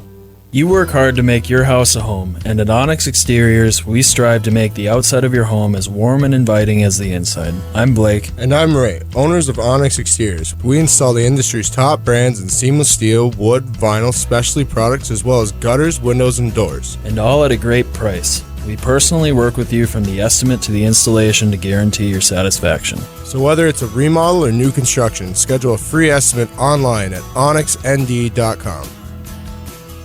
Snow, ice, and below zero temps. Typical Midwest weather, but not so kind to your vehicle. That's why Jiffy Lube of Fargo is here to make sure you have your vehicle in top working condition and ready for these winter roads and temps. Oil changes are the #1 maintenance item that's neglected. At Jiffy Lube of Fargo, no appointment needed at any of the 3 locally owned locations. Jiffy Lube of Fargo, where you can do more in a jiffy. Jiffy Lube of Fargo, proudly serving the metro area for 5 decades. We take great pride in really doing all the research and the work behind the scenes to make sure that our products just work. We have our own staff member that helps pick the hybrids and the varieties that work in our area. It's meant for you, not for somebody 200 miles away. We test our seed locally. We produce our seed locally, so we get to see our production fields, where they need to be, and if they work there. Need seed? Think ProSeed. ProSeed.net.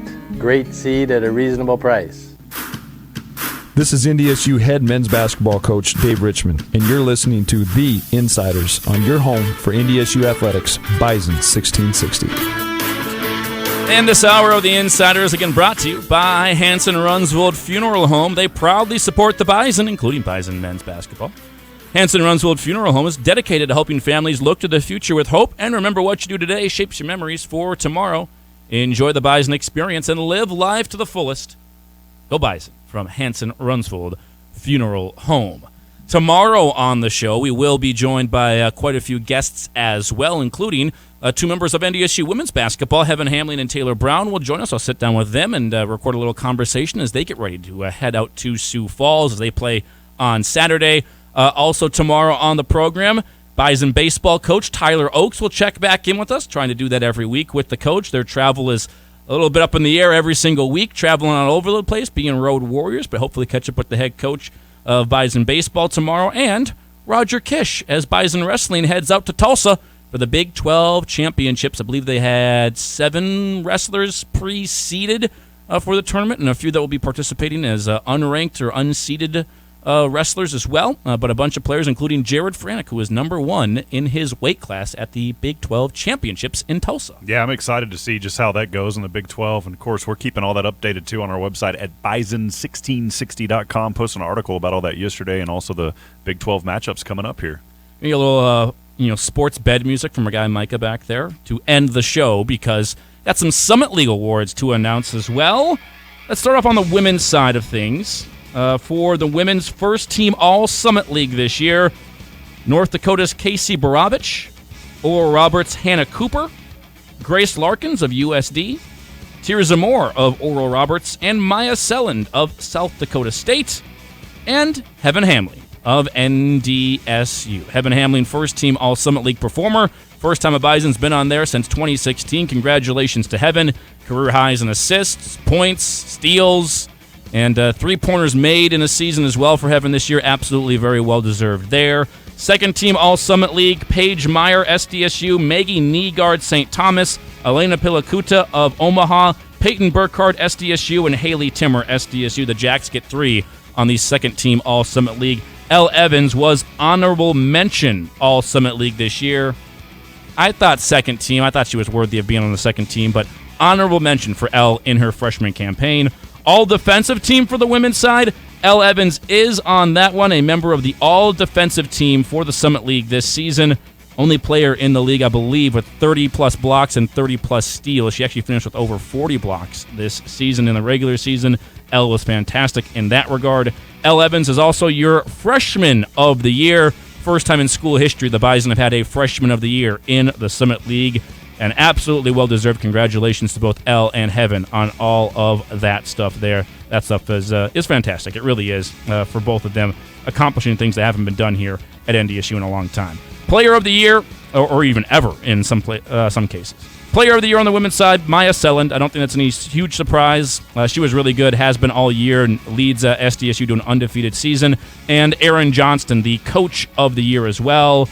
Sixth Woman of the Year, Callie Tyson, SDSU, and Newcomer of the Year, Elise Stafford of Kansas City. She just got back for Kansas City. Will be playing in their opening round game against Denver. She was a phenomenal player who was hurt for a little while and still got the Newcomer of the Year. Rob, do you want to take us through the men's basketball side of things on the Summit League? Yeah, let's start here. We'll go with Freshman of the Year for St. Thomas. Andrew Rohde getting that accolade as we continue on. Newcomer of the Year, Connor Vanover, getting a lot of action, a lot of opportunities here, and you'll hear his name here and again in a moment. So Connor Vanover there from ORU. Sixth Man of the Year goes to Matt Norman of UND.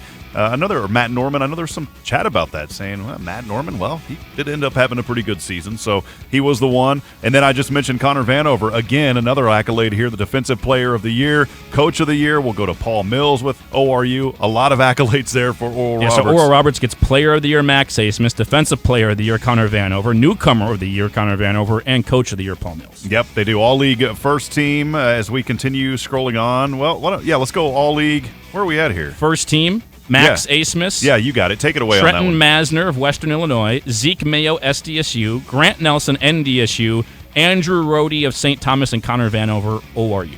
Second. There's your 6. Yep, that's your 6 on there, and somehow I got mixed up. My Twitter feed got mixed up with the men and the women. So go ahead and wrap that up, Andy. Second team, Shamari Allen, Kansas City, Matt Dentlinger, SDSU, Isaac McBride, Oral Roberts, Parker Bjorklund, St. Thomas, and Raquandis Mitchell of Kansas City.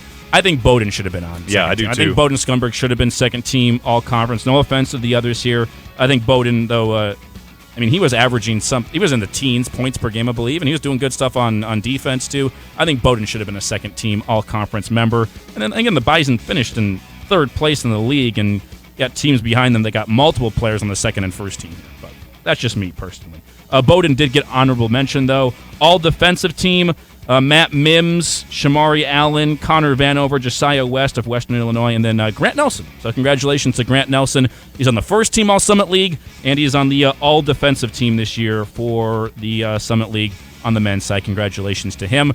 I would love to see what the voting was. I bet you Grant got some votes for Player of the Year, him and Max Asmus, but when you got a team that goes 18-0 and does what they did, and Max puts up the numbers he did scoring-wise, I understand why Max Asmus was the Player of the Year. I can tell you, not giving away anything, but he did get one vote for sure for Player of the Year. I will just throw that Grant? out there. Yeah, Grant, I will gotcha. throw that out there. It's from you. And I don't know. That's totally fine.